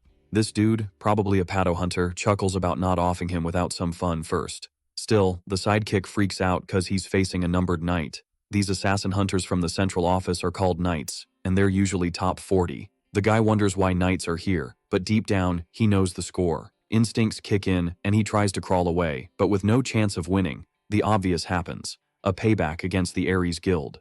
Other hunters show up asking about the target and get told it's done. Finally, they get it's time to bounce and chat about waiting for Hyuk-seonu to show. But they figure it's not needed, cause they might have already helped. About the guy who got the dungeons, 4 hunters were sent to take him out. And even though it seems like overkill, they get it cause he handled the last big mess. Finally, Yeonu's chilling with his crew, watching the auction kickoff. Seokwan's like, when's the hero ditching that sports hoodie? Sihyun gets wearing it in some places, but not here. But the hero's more bugged by them hating on his style, especially since he rocked the same look at the award ceremony, and nobody said a thing. Switching gears, Seoyeon mentions no S+ rank items today, but she's not too bummed cause they're rare. Hyonu hears this and realizes his mysterious goddess of chaos essence is one of those items. He snagged it at the award ceremony, a spoil from the mysterious goddess of chaos. But, besides the rank, there's no info on what it does. Then he remembers his buddy kinda dissed it too. Plus, with all the authority limits, nobody knows squat. Back at the auction, the first item goes for a cool 1 billion to buyer number 32. Hyonu checks the item's deets, thinks it's decent, but even seeing an S-rank item like the Great Spear of Aslan, he's not into it. Especially knowing it's a knockoff without the backstory makes him want to bail. Outside the auction, there are hunters, but even trying to flex his past, Hyonu clocks one without a care. Truth is, he's overhearing cocky extras yap. So, this time, he warns he's gonna give them a good lesson. And from their faces, it's clear they regret clocking in that day. In Martin's office, his sidekick spills the tea about the branch leader in Korea, who's probably still kicking. As for the other dude, he says they're about to throw hands. But Martin peeps that his assistant's stressing that the knights might not be up for the challenge. When he asks, the kid says numbers 4, 7, 9, and 10 got sent. Martin's chill though, he knew 4 knights wouldn't be enough to take him down. His plan was just to see how his artifacts would mess with him.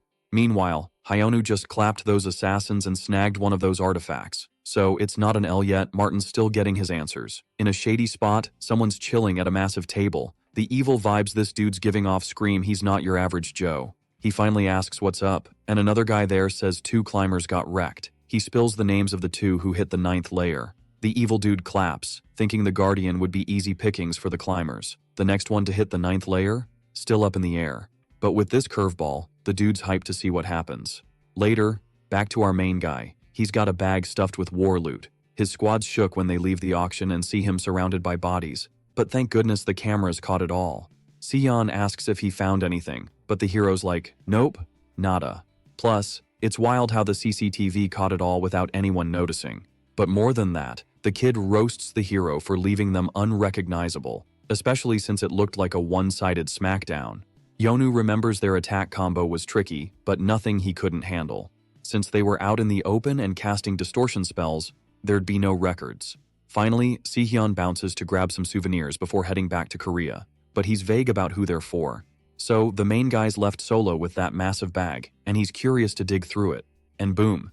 Using his status power, he finds Bjorg's hungry spear, but with info power, it's renamed Imitation. There's a bunch of stuff with this imitation tag, hinting at a fake with some random code. He thinks they might be fake artifacts, but Hyonu finds zilch about the creator. In the end, he's got a hunch something's up. Yesterday's attackers were a cut above the rest, so 2 thoughts pop up. Either they're Ares Guild peeps or mercenaries, which makes finding the mastermind trickier. Putting that aside, the hero knows he's got no time to waste on the artifact mystery at least. After all, he's still gotta go back and teach Hyuk-seonu a lesson. Right after that thought, the hero storms into the guild, kicking the door and accidentally hitting an innocent employee. Hyonu demands to know where Hyuk-seonu is, if not in the office, and obviously threatens the kid for playing dumb. Sadly, all he knows is Hyuk-seonu bounced 4 days ago. And where to? He said he was off to China for a meeting with the Pado Guild. That night, at his buddy's crib, Hyonu asks if the kid knows anything about the Imperial Guild. The kid spills that it's taken over almost all the dungeons in China, even though they had only half not long ago. It wasn't easy, but in China, it's legal to take over by force. Hyonu gets the survival of the fittest vibe, but the kid warns it wasn't always like this. At first, all the dungeons were the countries, so transferring was a pain. Until maybe 3 or 4 years ago, things flipped. Rumor has it the person who changed the laws is now the Pado Guild leader, and the timing was perfect for them to swoop in. After hearing all this, the hero tries to remember if he ever talked about the outside world with his disciple. Back in the day, during one of their first meetups, Miryong asked if the hero knew who he was chatting with, but he just told her to zip it and ordered her to be his disciple. Miryong was all about following the crowd to survive. But then, boom, fate threw her into danger with this mysterious masked dude. And even though Hyonu seemed kinda harsh, he made it super clear that as his top student, he'd never let her bite the dust. But plot twist, he sent her packing because he'd taught her all his tricks. Miryong didn't want to bounce, but Hyonu showed her she wasn't the timid, weak girl anymore. So she wasn't gonna let anyone boss her around anymore. His parting words? Never forget his lessons and remember, nothing's above her except him in the sky. These were some of the epic lines he dropped, but he was so into his speech, he missed her comeback. Would have been cool if he could recall it now. Sion then spills the tea about the Pado Guild being this epic empire. Even without much intel beyond the gossip, the hero's chill and ready to jet. Next stop, China, or more specifically, the Pado Guild. In the Imperial Guild Palace in China, nighttime is chill time for the squad leader. But even after 4 years, everything's still crystal clear in her mind. The tower was a game changer, teaching her that some things just can't be bought. She realized her own weakness, but just when she was about to crash, she found her master. For someone raised like a puppet, spending only as the political scene dictated, Hyonu showed her a new kind of love. Unlike her dad, who didn't see her as a daughter, her master taught her to stand her ground. Hyonu definitely saved her from a grim destiny. With more wins, no one in China will stand against the Pado Guild. And when that happens, Miryong's gonna track down her master. She mentally promises him it won't be long. In a capital city hotel, those hunters from before get a text to stop Hyonu. One's chill, but the other's freaking out. The young dude admits he's scared too, but knows running isn't an option. As assassins, they gotta prioritize, maybe stall until they take out Hyonu. Still, why Martin sent them on this wild mission is a head-scratcher.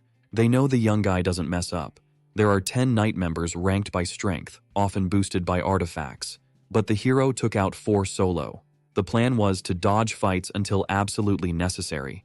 Then, out of nowhere, the hotel shakes like an earthquake, and one knight gets slammed into the wall. His buddy whips out his weapon just in time to defend against the attacker. A Pado Guild member's there to see if they're behind Wu Cheon Myung's death. The knight yells, asking who he is, but blades fly in and his head hits the ground before he can react. The masked dude tells the assassin not to hold a grudge. Since they offed the subordinate his master wanted gone, he had to take their remains.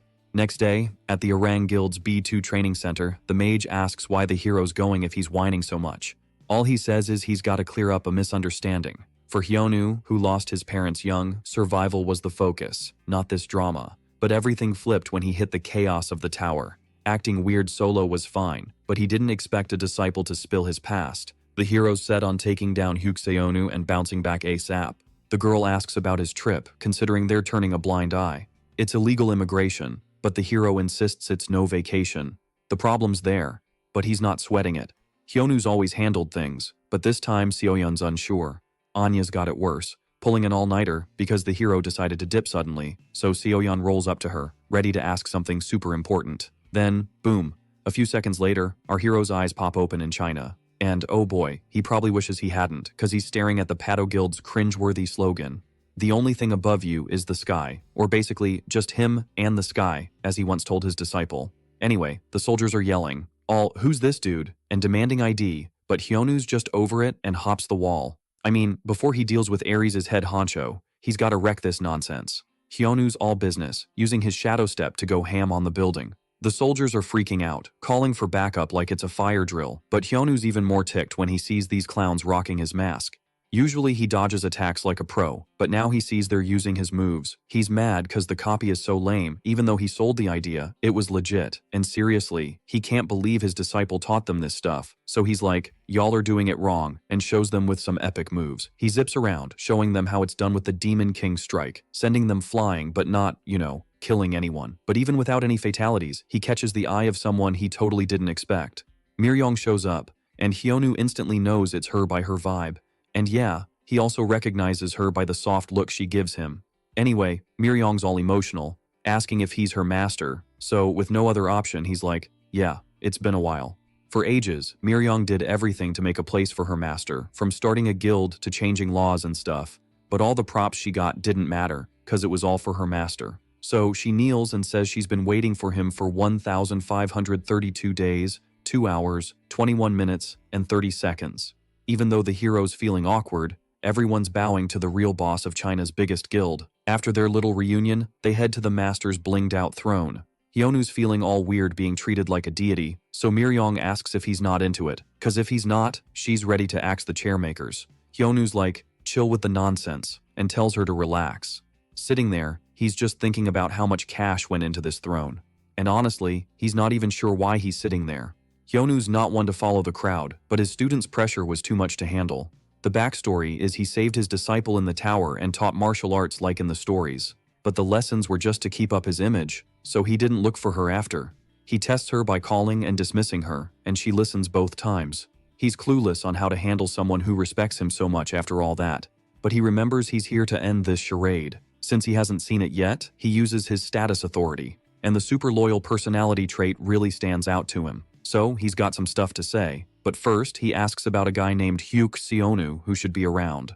Luckily he finds him, and he's not as bad off as expected. Having done his bit, he gives the girl props for it. Finally, Hyonu wakes the guy with a kick, and he's all shocked seeing him. But despite the mix-up, Hyuk-seonu's begging to be saved from this wild disciple, which would totally get him in more trouble if the master wasn't there.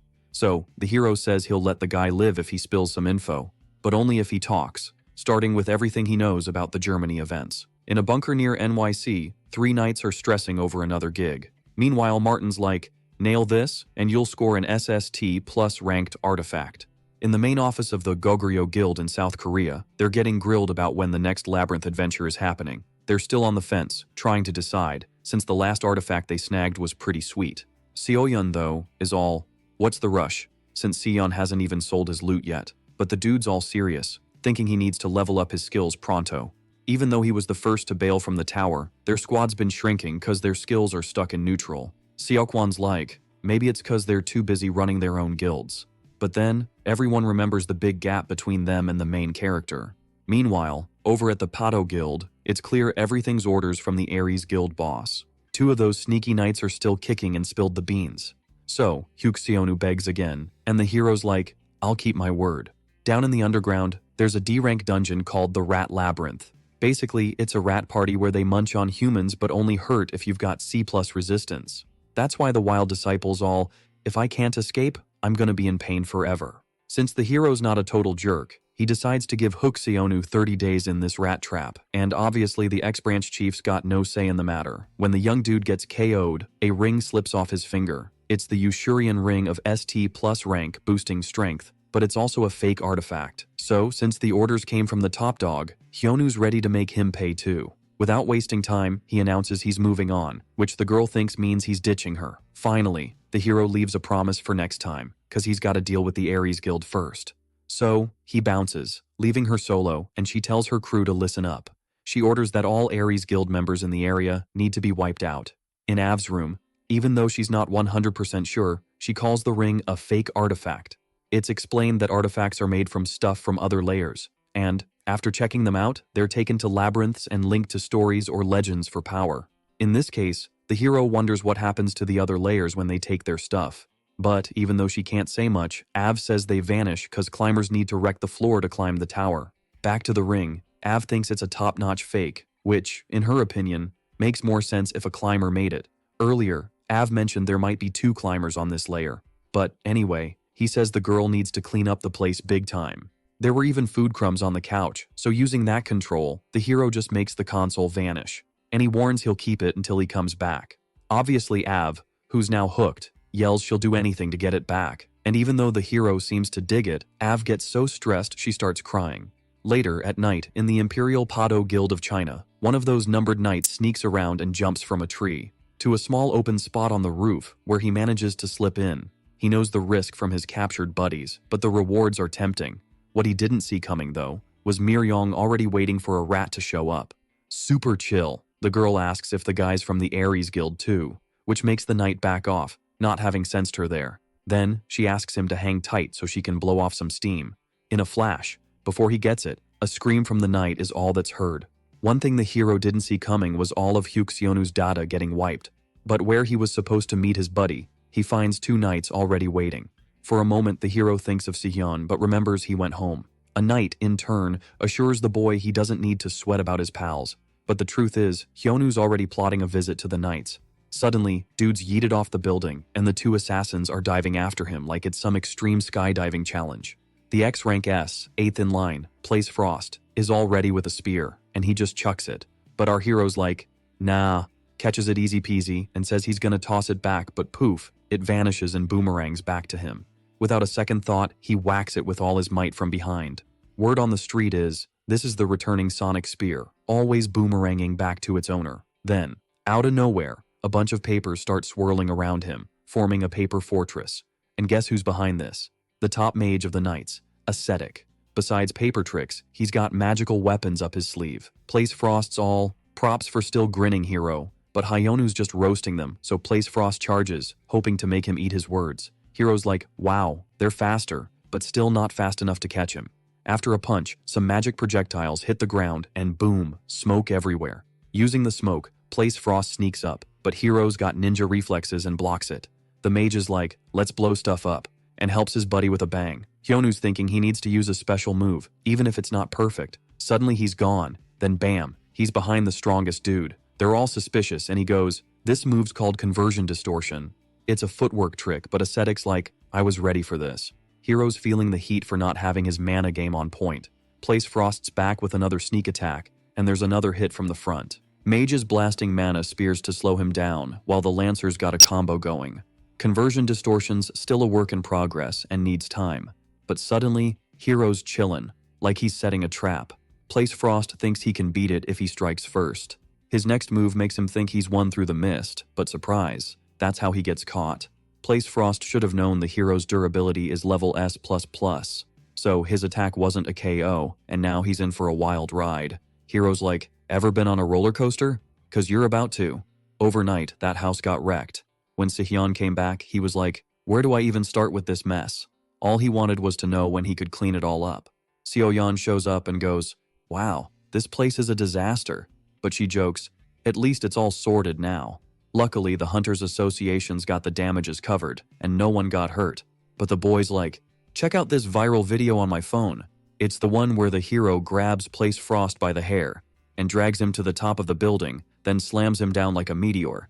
Even Seoyeon's shocked, but hey, the crowd's loving it. But just like before, the hero dodged the reporters, and now his phone's blowing up with messages. He just changed his number, and he's like, dude, be more responsible. Anyway, Hyonu hands over a gift as a sorry and says he's off to use the magic cycle again. When he leaves, the boy checks it out and sees it's an SST plus rank artifact and yells, we're even! At Soyeon's guild, the hero's catching up on news about Martin Brand. Ascetic spilled the beans after dealing with him. Turns out, Martin, the guildmaster, ordered the hit and was hiding in a secret lair, and he recorded it all for proof. Finally, Anya's like, circle's done, but she looks wiped. He asks to be zapped to the Ares Guild HQ, but first, he tosses a phone to Anya and says, use this one now. And she's all excited, surprising Hyonu. When the portal kicks in, bam, our hero's zapped into a cave and it's Def not Ares' office. First thought, Anya's betrayal, but then surprise. Someone's there, all, hey, nice to meet ya.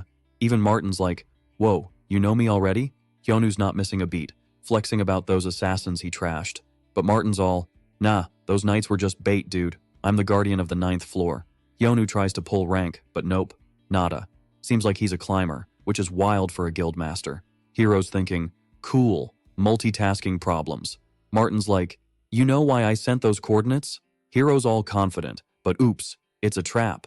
Hyonu's like, whatever, and charges in, no hesitation. But bam, a barrier stops him, and Martin's like, this ain't your average barrier. It not only blocks but yeets him back, and when he regroups, he's shook, 'cause there's a ton of magical weapons aimed right at him. So, the dude's like, let's do intros again. Martin's all, I study motives, I'm sacred for the weak, doom for the strong, call me the imposter. Then, boom, the young guy attacks, and our hero's dodging like crazy. He can't get close, needs to use conversion distortion. But where? With a barrier like this, weak attacks are a joke. Hero starts prepping a magical attack, like with other climbers. Wants to use Asura attack, but it's slow, so he goes with plan B. Hyonu charges with mana wings, smashes the barrier with a divine kick, shields down, and he follows up with another hit from above. But a few words zap all the power from his attack. Martin's like, nope, drains all the mana from the hero. Then, with a solid punch, sends Hyonu flying meters away. Hero's like, no mana? What? Martin's like, we're in frozen mana zone, bro. And he's been watching Hyonu since the Guardian hunt started. Turns out, most of Hero's skills need mana. But Hero's done with the lecture. Martin's like, you get the sitch? Hero's like, we're both toast. Ares guild leader's like, true, no mana for me either, but I got artifacts. Hyonu can't even use footwork, so he gets hit trying to bail, and resistance levels no help, 'cause artifacts are S+ rank. Hero's thinking he's stuck, but inside that barrier, he starts hunting for what's freezing the mana, and boom, it's the spear. Gets closer, finds a strong barrier but not strong enough to stop him. After a counterattack, he's on the ceiling, launching at Martin. Remembers a cool kicking move he read about, Divine Kick of the Thunder God. The impact's epic, and he's ready for round 2, but Martin's like, too bad, and strikes with his spear. Almost nails the hero, but he dodges last second, skidding across the ground. Even without mana, Hero's skills are lit. Martin's impressed, so he shows off more skills. He's got the Divine Sword of Ascaran, which can borrow powers from other weapons. Alright, buckle up, cause this is gonna be epic. So check it, they managed to cram over 24 powers into one item. Wild, right? In a blink, Martin's all up in Hyonu's face, and poor Hyonu's feeling like a turtle in a race, totally outpaced. And to make things worse, his mana's frozen, so dodging. Yeah, not happening. Martin's not just chillin' after one hit, oh no. He switches up his sword and keeps whacking Hyonu until he's coughing up blood. Then, Martin whips out the one weapon he didn't clone, cause he's got the OG. He pulls out the legendary sword, Gigantomachia, from his inventory, and with that beast of a weapon, he doesn't even hesitate, just lets it drop on Hyonu to bury him like a bad secret. Boom! Lights, smoke, and a massive explosion. But even Martin's like, whoa, what just happened? Cause even though he went all out, Hyonu's still standing, barely, but standing. Anyway, Hyonu's got a question, which is kinda weird since he's got a shot now. Finally, he asks why they're trying to off him. Martin's like, it's easier to wreck the floor by taking out the Guardian. And about climbing the tower, it's all about claiming the throne. Hyonu's still clueless about this throne business, but Ares' boss is ready to wrap this up. Then, Hyonu's all, thanks for the battle tips, now I'm gonna make you vanish. But first, he pulls a disappearing act himself. Hyonu bails to the system room, and since he's beat up, Av swoops in to help him tweak the place. Back in the cave, Martin's fuming, cause he can't track Hyonu's location to finish him off. But then, he spots a mana thread hanging around. And since teleporting's all about space jumps, that thread means Hyonu's not really gone. Being in another dimension's not something anyone would catch, but Martin's on it, ready to end this. In Av's dimension, she's shocked to be on the tower's first floor, but even more shocked that Hyonu's still hurting, despite the mana treatment. She's all, we need a potion or healing artifact stat. A climber who can copy artifacts and freeze mana? Yeah, that's a mess. And Hyonu can't hang here for more than 20 minutes. But he tells Av with a grin that he's done training. She doesn't get it, but figures it's all good. So, she says she'll bounce, but tells him to think up a better plan. Hyonu just gives her a head pat, cause he's sure this time, it's gonna be lit. Finally, without needing a rescue, Hyonu steps out of the dimension, all casual. Martin's been waiting, and he's like, welcome back. But Hyonu just laughs, cause he knows Martin's about to get wrecked. Martin, all ticked off, gears up to smack down Hyonu's cockiness. Hyonu's been mastering tons of martial arts in the tower, most of them imaginary, but his main focus wasn't martial arts. The flora movement to blend flowers into a tree was more of a concept. In stories, it's called a principle, but since he couldn't nail the technique, he stopped training. He had loads of masters in his head, but none to clear his doubts. But in just 6 hours, Hyonu had a lightbulb moment in the system room. All those hours following book tips and battling climbers with opposite styles, all of it now gave him a way to nail the flora movement principle. Martin's face changes when he sees his attacks bouncing off Hyonu, who shouldn't be using mana but is still chill. No visible changes in him, and besides his wounds, the dude's got no artifacts, but something went down in those 6 hours. Martin was just gonna mess around a bit before taking out the hero, but he gets it. He can't waste time and needs to finish him off ASAP. When he sees Hyonu's planning to block with just one hand, Martin's confidence is back, but then, poof, the hero's hands start vanishing into thin air. And out of nowhere, part of Martin's armor goes kaboom. Hyonu keeps up those slick moves and, with just a tap on Martin's belly, sends him flying with the Supreme Leader's Mega Punch move. Then, the dude charges in and smacks Martin from top to bottom, slamming him into the ground. From his sweet spot, Hyonu tries to hit again, but Martin dodges, so he has to back off. Standing up again, Martin warns the hero he's in deep trouble. His face is all grumpy, and the vibe around him screams danger. Turns out it's pure mana, not just some cheap artifact trick. It's explained again that the weapon Gigantomachia can borrow stats from other weapons. But the hero just sees the warning as a toddler's tantrum, ticking Martin off even more. Deep down, Martin knows his body can't handle this power, and he needs to end it with one epic hit. So, the weapon crashes down on our hero with all its might, putting crazy pressure on the kid's hand until, boom, an epic explosion. Martin's dreaming of victory, but as the dust clears, the idea of Hyonu being cocky for using one hand is toast. And worse for Martin, he sees mana being exhaled. Actually, it was his own energy, but Hyonu, being chill, wanted to return it with a mega punch. So, using the first move of the Flora style, the 1,000 reflective punches technique kicks in. Martin takes the hit, trying to hold on, but it's on a whole new level, wrecking everything in its path. In the end, only Hyonu's left standing, and a notification pops up, congratulating the hero's win over the hidden climber. Even though Martin's body starts to fade away, one thing stays put. And when he grabs it, A message says it's an S++ grade subspace for storing stuff. At the same time, the item tries to ID what's going in the subspace and spots the Gigantomachia. So, the S+ rank item gets stored, being the giant king's treasure that can split the skies. Hyonu though thinks the reward's kinda lame cause the subspace only holds 15 items. Anyway, it's time to head back, but his clothes and phone are a mess. But then, someone opens the room, telling the master it's almost time to bounce. But, unlucky for him, he didn't expect to find the hero there, and without missing a beat, Hyonu hugs him, sending the guy to the floor with a punch. And since he's already beat, he decides to chill out a bit, and casually threatens him to hand over the clothes and a phone. 3 days later, at the Korean branch of the Hunters Association, everyone's buzzing, hearing Hyonu's gonna spill the beans on who attacked him live. Naturally, when he shows up, everyone's got their cameras out, and as expected, the hero says he'll bounce right after he talks. Everyone there already knew some dudes tried to off his buddy at his house, and conveniently, the hero not only found out who was behind it, but also got it on tape. In the audio, the knights themselves spill the beans that Martin ordered the hit, and even though it sounds fake, he's got loads more proof besides this. So he says he's really waiting for a formal explanation from the Ares Guild about what they mean. 3 days later, in the Gangdong district, tons of reporters swarm the hero's house to ask all sorts of questions. But inside, he's super busy cause he revealed they were in a tower and Earth is the 9th floor. Seokwon can't wrap his head around it, and neither can Seoyeon. The hero, though, doesn't think it's a big deal, but sees his friends are worried.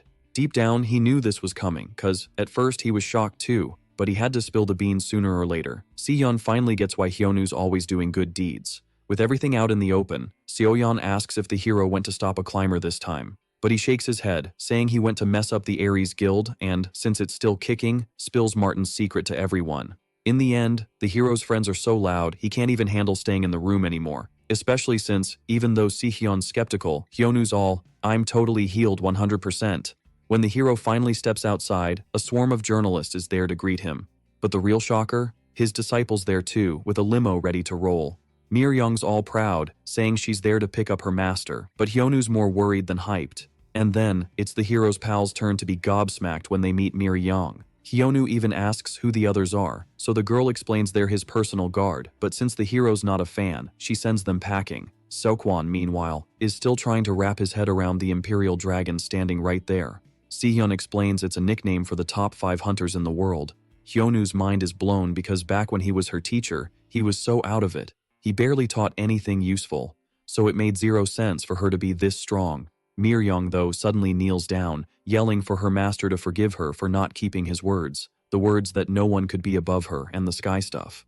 But as she's spilling her dark past out loud, Hyonu has no choice but to bop her on the head and give her a good scolding. Anyway, even after getting scolded, Mir-young's acting like she's loving it. Sehyun tries to jump into the convo, but the girl's intense vibe makes him back off. Inevitably, the boy asks about their relationship, so the hero says she's his disciple while still giving her a talking to. But having the 5th ranked in the world as his disciple does mess with Sehyun's ego a bit. With everyone making such a fuss, Hyonu's starting to get a little ticked off. Seeing this, Mir-young immediately offers to wipe out everyone there, but the hero's like, nah, not even bothering to explain why. Then his attention shifts to a message he was waiting for. Now he's set on heading to the Sungnai district to chill for a bit. After all, those Ares Guild punks just sent a reply. Later, at the meetup spot, the hero sits down, and he says he only came because the person across the table wanted to chat with someone involved. Then he asks to hear what the Ares Guild's co-creator, Coward, has to say. In his head, Coward's whining about dealing with the fallout after Martin vanished. What Hyonu showed at the press conference plus the guild master's disappearance was a disaster, because, with the chance he took down Martin, he'd be way above his level. Anyway, knowing he needs to handle this fast, Coward asks what the hero wants, and without wasting time, he promises they'll do their best to give Max support. But he flips out when he hears the demand to hand over all the guild's dungeons and leave Korea. To back up his point, Hyonu says he knows all the shady stuff they did thanks to the boss. And from Coward's face, it's clear it's true. But, out of mercy, Hyonu tweaks the demand to just 40% of the dungeons, no room for negotiation, which leaves him pretty pleased. Leaving the place, Mir-young's ready, and as Hyonu asked, she lets go of the guard she brought. Anyway, the hero decides to head home, and Mir-young tries to hide what she's feeling. But just when he gets distracted, the girl zeroes in on Coward's desperate look. And when Hyonu goes out to check out his disciple's limo, she takes the chance to have her crew give the CEO a good lesson. Shortly after the order's given, it's done, and Coward's screaming, begging for mercy, and gets tossed against the wall. But what he can't wrap his head around is why the Imperial Guard's there in person. One of the guards blames Coward for this, and even though he doesn't get it, he gets punished. So the final warning is, they don't care about his actions, but they'll make sure he's toast if he ticks off Miryang again.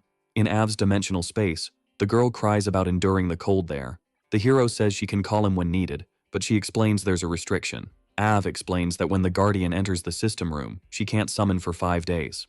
Anyway, the hero asks if any of his skills leveled up this time. From what he sees in the stats, his agility's up, and Av also notes the personality descriptions got better. So, Hyonu's all hyped, thinking this new skill's gonna give him some epic perks. But, plot twist, he needs to level up more for any other cool upgrades. He flops onto the couch, super bored with how slow things are, but Av's got a tip, saying the Guardians might spill some tea. This girl starts talking about these climbers, reclimbers, who hit the tower again after reaching the top. Which means, if they've been there, they might have some juicy info. Thinking about the imposter, our hero remembers his throne goal, but still, no clue what that's about. And, oh snap, he needs to bounce now. But Av's not messing up this time. She remembers to ask for the PlayStation again. Feeling the heat, Hyonu quickly grants her wish. Over at the Hanam building in Gyeonggi-do, the massive construction is a total eye-catcher. But Miryung's all chill, saying it's a worthy gift for her master, even if it makes him feel awkward. Sehyun's just standing there, speechless, cause this land was government-owned. Hyonu's like, how much cash did you drop on this? But she says it's peanuts compared to what she got from him, which makes our hero feel kinda guilty for being treated like a king. Cutting to the chase, Miryung asks if he wants to check out the inside. And while she's trying to read his mind, Hyonu blurts out, asking if she's a weirdo, which, spoiler alert, doesn't go well. Later, inside the mansion, Sehyun takes a jab at the hero, but he brushes it off and asks when his disciple's heading back to China. She feels a bit bummed, thinking she's a bother, but even with guild duties, Miryung's all about Hyonu. So the hero sends her off, feeling the pressure. After she leaves, Sehyun's curious if something went down between the guild and his buddy. Despite wanting to forget, Hyonu can't ignore Miryung's constant praise. Finally, he asks when the dude's heading to the US. To explain, he mentions a message from the International Association, probably about the new S-Class rankings shuffle. Remembering that rankings mean cash, Hyonu's pumped to go and cash in. Sehyun thinks it's a big deal, being honored and ranked higher, and the hero's on board with that. Fast forward a few days, in the US, the hero arrives at this massive building. All this just for the International Hunters Association. Mind-blowing, right? Then, Miryung offers to build an even bigger temple for him, but he passes. Finally, Sehyun meets Mr. Liam, who gives a warm welcome to both him and the hero. His friend introduces Mr. Liam as a senator on the council, and they exchange greetings. Mr. Liam tries to shake hands with Miryung, but she's not as eager as Hyonu. Anyway, Mr. Liam's a big fan of Hunter Hyonu. He asks if he's here for a ranking check, but duh, it's obvious, so he leads everyone inside. After a bit, the senator opens a door to the evolution room for S-rank hunters. Here, you touch the orb in the center, and your data gets compared with others. The hero's like, lame, no epic challenge, but he quickly zones in on the task and heads to the orb to flex his power. As his hands near the orb, the tension's real, and finally, the results pop up. But from his face, it might not be the news he wanted. Switching to Seoyeon, after a long grind, her team's celebrating a win. But this time, the monsters were next level tough, leaving her wiped out. Or maybe they got smarter, who knows. Seoyeon decides to chill instead of stressing. After all, checking her phone, she sees news about the hero causing chaos again. Even with Sehyun around, she worries cause Hyonu's anything but ordinary. A few days back, they debated delaying a labyrinth expedition with 2 weeks to go. After all, Seokwan and his pals agreed to take a breather. Seoyeon, already knowing the deal, asked if Sehyun was tagging along with the hero. She also mentioned she couldn't go, had a meeting to wrap up that day. The girl was about to bounce, but Sehyun stopped her, had a question. He asked what gifts girls dig, which was kinda awkward, not gonna lie. Fast forward a few days back at the Ares Guild, the CEO's having a meltdown. The group's shares tanked after the leader's death, and all his cool stuff vanished. But his real headache? Hyonu swiped 40% of his dungeons, making him flip out. In his rage, someone barges in, and he remembers he hates interruptions. Until the visitor reveals he's Mason, a big shot from the International Hunters crew. Mason explains he's tight with Martin, who Coward knows all too well. Mason says things look rough, but instead of roasting him, he offers a bro hug. He says Martin wants to help, would be mad seeing his guild in shambles. To make it clear, Mason tells Coward to just follow his lead. Switching back to our hero, a message pops up saying it can't compute. He's annoyed, but the magic thingy keeps saying the same thing. Liam's worried, so Sion tests it and finds out his rank dropped. At least it's not busted, but Liam's still confused.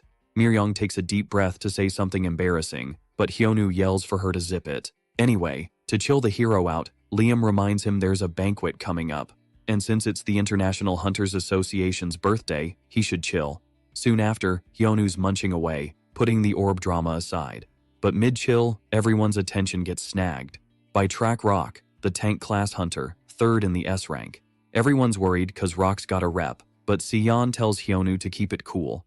Rock's famous, but not in a good way, known as the killer hunter for shady stuff. Finally, Rock zeroes in on Hyonu, tells him to quit playing. He's good at handling the cocky ones, but the hero shoves his hand away, throwing the shade back at him. Rock's got no choice but to teach him a lesson. Liam tries to stop the brawl, yelling for Rock to chill, but the hero dodges the first hit, and by his look, he's sure he's not the one who's gonna regret it. With the Supreme Leader's fist, the wind alone sends the guy flying like a paper plane. Then, the hero jokes about hitting too hard, making Rock madder than ever. Sion can't believe he's witnessing the legendary tanker's moves. Using his unbreakable immortality skill, Rock rips a chunk of ground and hurls it at the hero. But the boy's unfazed, just smashes the thing with a flick of his arm. Rock used it as a diversion to sneak behind and land a heavy hit. The wind alone drags several guests along. Liam knows he needs to stop this fight, cause it's playing right into Mason's hands. In the end, Rock's bragging about landing the hit and wrecking stuff. But no one expected Hyonu to laugh it off. The hits barely tickled him, and now it's his turn. He's stoked.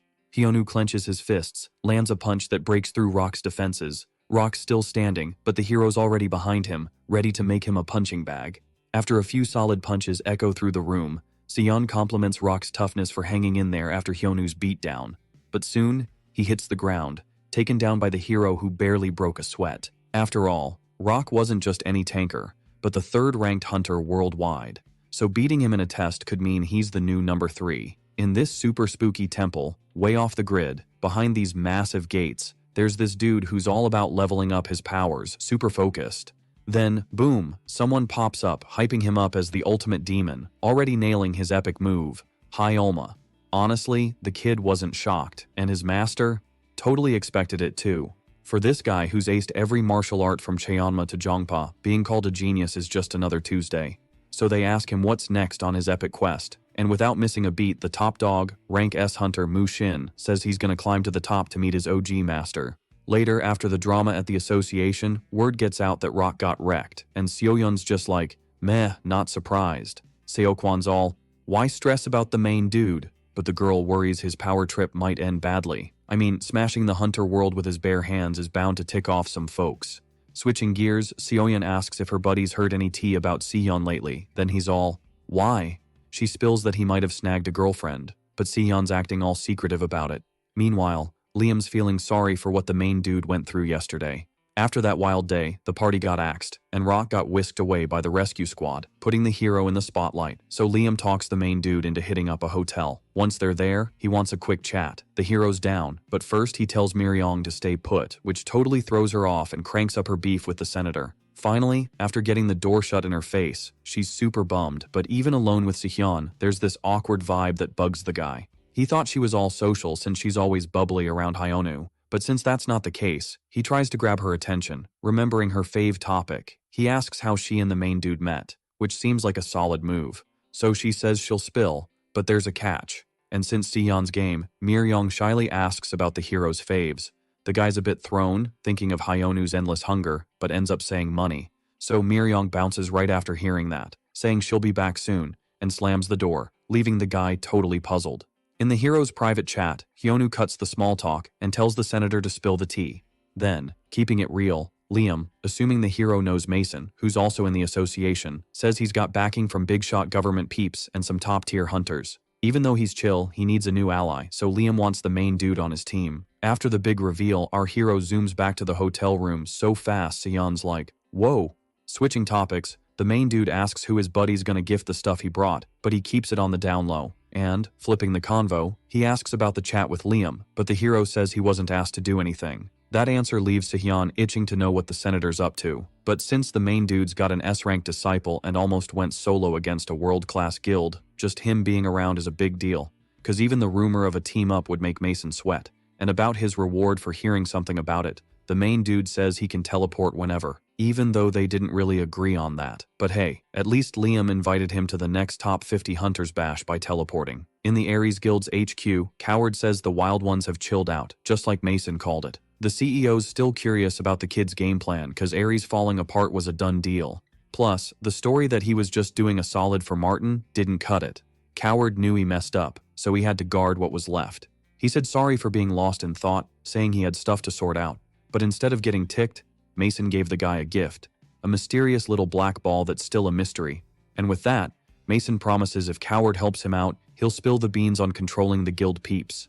Meanwhile, across Washington, in a hospital, the S-rank tank class hunter Track Rock is having a rough time. He's hurting bad, but he jumps up when he realizes he's not alone. Turns out, Mason decided to drop by for a visit. Mason cuts to the chase, warning him about the hero, but it doesn't chill him out. He's never felt pain like this using his impenetrable body, and it's super similar to Mu Shin's technique. Speaking of the devil, Mu Shin himself pops up, asking if it's really that similar, and, not to be rude, Mu Shin gives them a proper hello.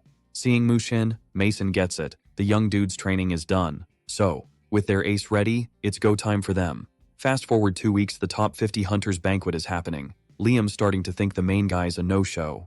Eden, ranked 4th among S-rank hunters, tells the senator to chill about it. Riley chimes in, saying people usually RSVP by email or notes. But the senator's convinced the hero's different. But time's up, the congressman can't wait anymore. Inside, all the big shots are there, buzzing with excitement. Loads of high-ranking folks are there, making alliances and connections. Liam's chatting about the place's rebuild thanks to the mages, but Eden pulls the senator aside, warning about some sketchy arrivals. Among them is Mu Shin, the top-ranked hunter. Riley's puzzled why he's here, he's been MIA for ages. Liam's uneasy, sensing trouble brewing. Naturally, someone approaches Mu Shin, asking if all hunters are present. Hearing they are, he doesn't hesitate to make a guest's head vanish.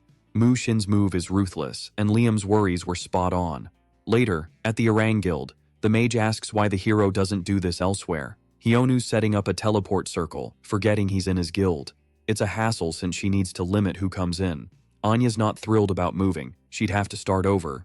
But Seoyeon's unfazed by Anya's hard work, leaving her bummed, despite the hero's attempts to calm her. She's been working on it after hours, needing 2 weeks to finish. But the protagonist steps in, easing her workload, making things better for her. Finally, Seoyeon asks why Hyonu took Liam's offer. The hero logically says it's for easy teleport access. Seoyeon doubts he just wants to travel, but he sticks to his story. Deep down, he's itching to go, fearing something bad's up. Suddenly, before he can enter the magic circle, someone bangs on the guild door, yelling for help. It reminds them of the person the protagonist captured earlier. Seoyeon rushes to the noise, but when she sees the guy, she slams the door shut. Not everyone can handle seeing someone in that state without freaking out. Finally, the hero opens it again, finding the guy in a sorry state. Desperate to see the light again, he's ready to spill everything he knows. Even Hyonu's surprised. He'd only locked him up for a month, but it's a golden chance. Back at the Hunter's Banquet, chaos erupts. Important guests are fleeing, while villains take down whoever they can. Liam risks it all to guide as many colleagues out as possible, but he's more worried that 3 S-rank hunters, top 50, were wiped out in under 5 minutes. Rock's already on his tail, ready to claim another victim. The fatal blow was certain if Eden wasn't there, ready to take down that wild maniac. Sadly, Riley's caught in a brawl with another ranker. She's struggling, yelling for the boss to run as Eden's also overpowered by the evil tanker. In the end, Liam drops to his knees, desperate, shouting why they're doing this madness. Mu Shin reveals it's a necessary step for world distribution, but it only raises more questions. Finally, better late than never, Hyonu shows up at the event with Miryong.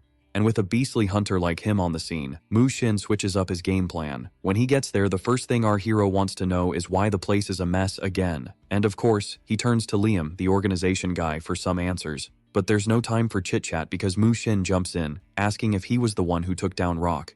Hyonu's all, who's this dude? So the guy introduces himself. Since his master's clueless, Miryong spills the tea. He's the top dog in the world rankings. Mu Shin's all, perfect timing Hyonu, time for you to get wrecked. And he's not shy about it, saying he's got to take him out to climb the tower. Before our hero can even process, he gets smacked by a dark energy blast. But he blocks it, and now that he's heard about the tower, he's thinking he might be up against a climber. Using his info skills, he checks out Mu Shin's stats, and they're all off the charts S level. But Mu Shin's like, chill, I'm not a climber yet. But he's gonna be. cause he needs to level up to reach the top, and that's why he vanishes and pops back up to take out our hero. His punch is faster than a TikTok trend. So fast, our hero's gotta dive back to dodge it. But he's not backing down, he flips and kicks, landing a hit. But, bummer, it doesn't hurt him, and Mu Xin grabs his leg, figuring out his moves. So, being martial arts bros, Mu Xin's pumped to test their skills. He starts with a mega punch that sends our hero flying through walls. Miryung's freaking out for her master, but he's not alone. Cause, to take on the girl, rankers 2 and 3 are ready to rumble. Outside, the guys are in a loud, wild fight. Mu Xin's fists vanish, speeding up, making it tough for our hero to block.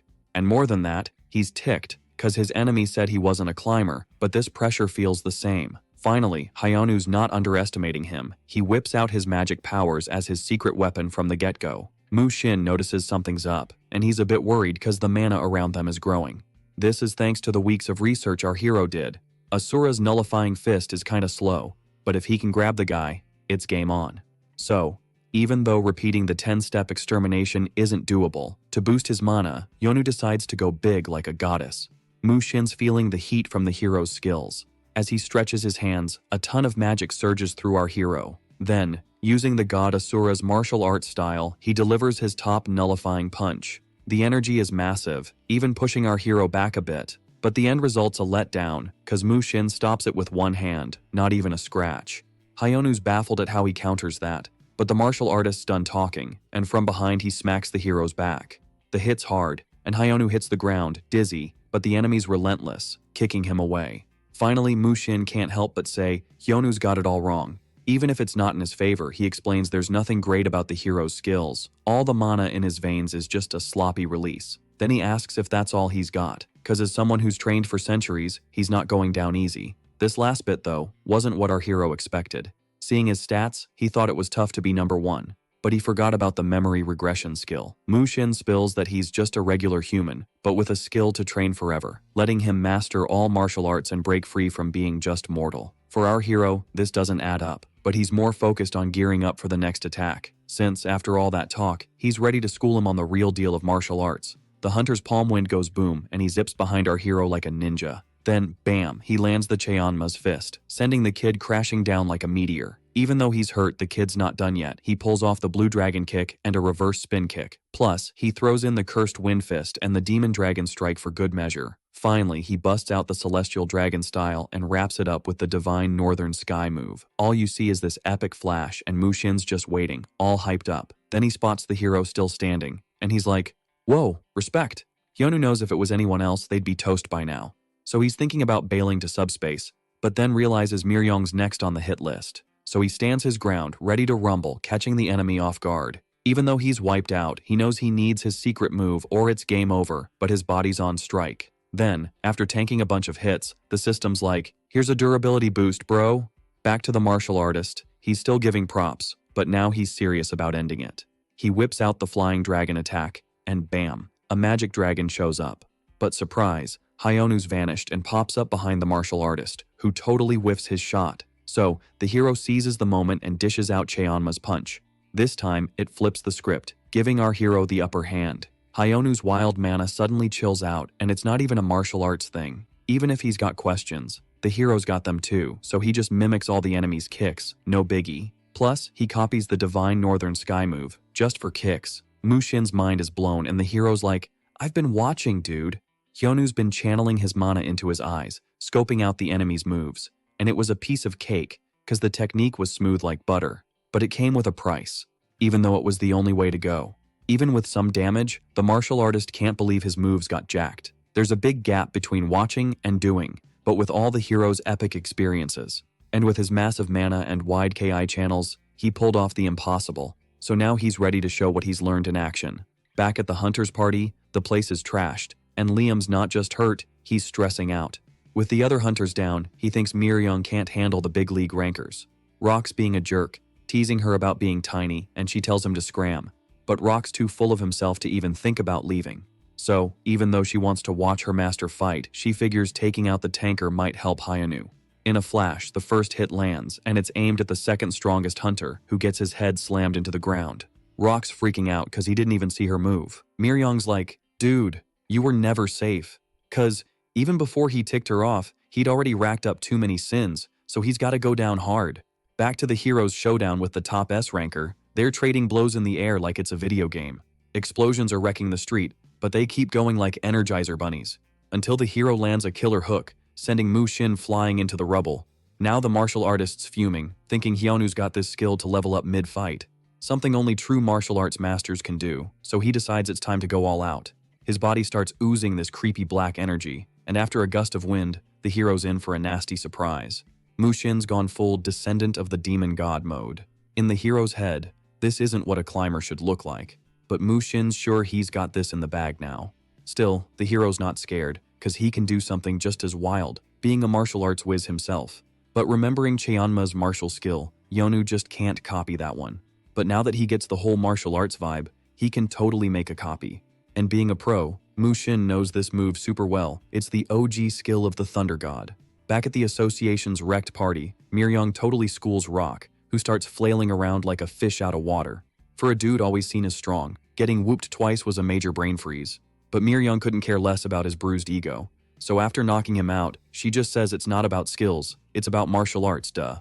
Plus, she's got no time to waste. Her master's in the middle of a brawl. Back in the main showdown, all you see are the epic lights of their powerful moves clashing. Even with this new glow-up, the hero's still going toe-to-toe, trading punches. Hyonu's body is screaming for a timeout, but Mu Xin's sweating he might lose. Since it was a noob move, the Thunder God was draining the hero's mana. Mu Xin, on the other hand, was worried his defense might go poof. So, in their state, they both knew they couldn't keep brawling there. Before launching an attack, the hero spots a black vortex creeping up and dodges. It messes up everything it touches, barely missing him, but Mu Xin thinks the death vibes should clue the boy in on the move. Seeing this, the hero roasts the ranker for using magic instead of martial arts. But all Mu Xin cares about now is stopping the boy. So, he channels more of that black energy, forming a core in his gut, and fires up the demon god's extermination. All that energy blasts out in a powerful hit. Since he managed to land it on the hero, he chills out, but not for long, because he sees Hyonu somehow holding that energy with his hands. And then, poof, it vanishes with a cheeky grin on his face. Mu Xin can't believe this is real life. But, as the boy was taught before, now the hero's ready to teach. And, leveling up his martial arts from the critiques, he unleashes the second coming of the Thunder God on Mu Xin. The energy beam is more epic than anything, and the explosion is off the charts. Hyonu, though, isn't fazed by his own magic, and finally, the system dings his victory. With this win, his info authority levels up from low to medium, and he gets a heads up about a forced summoning to the system room in 3 days. Finally, even though he won, the hero's not looking too hot. But he scores an item called Mu Xin's Incomplete Origin, spilling the beans on his training secrets. But terms like Reserve List Assistance or Labyrinth Stone Meter are total gibberish. Finally, Miryong shows up with Liam, and the hero can finally grin and celebrate, cause even though it was tough, he still came out on top. Although, from a distance, a sneaky camera catches all these moments. At a shady round table, somewhere mysterious, the black climber hears about the hidden climber's defeat, plus the reserve. So, he finds it all pretty juicy, thinking there'd be no drama. The truth is, humans don't level up easily, but in crises, they totally step up. One of the round table peeps asks if this will be a problem for the climbers, but it's said that at least Mu Xin hadn't met a high-ranking member yet since he was a reserve. But, in this member's view, the Guardian will never meet a higher-ranked climber, and the other nods in agreement. After all, even though he's riding this fake victory high, his end is just around the corner.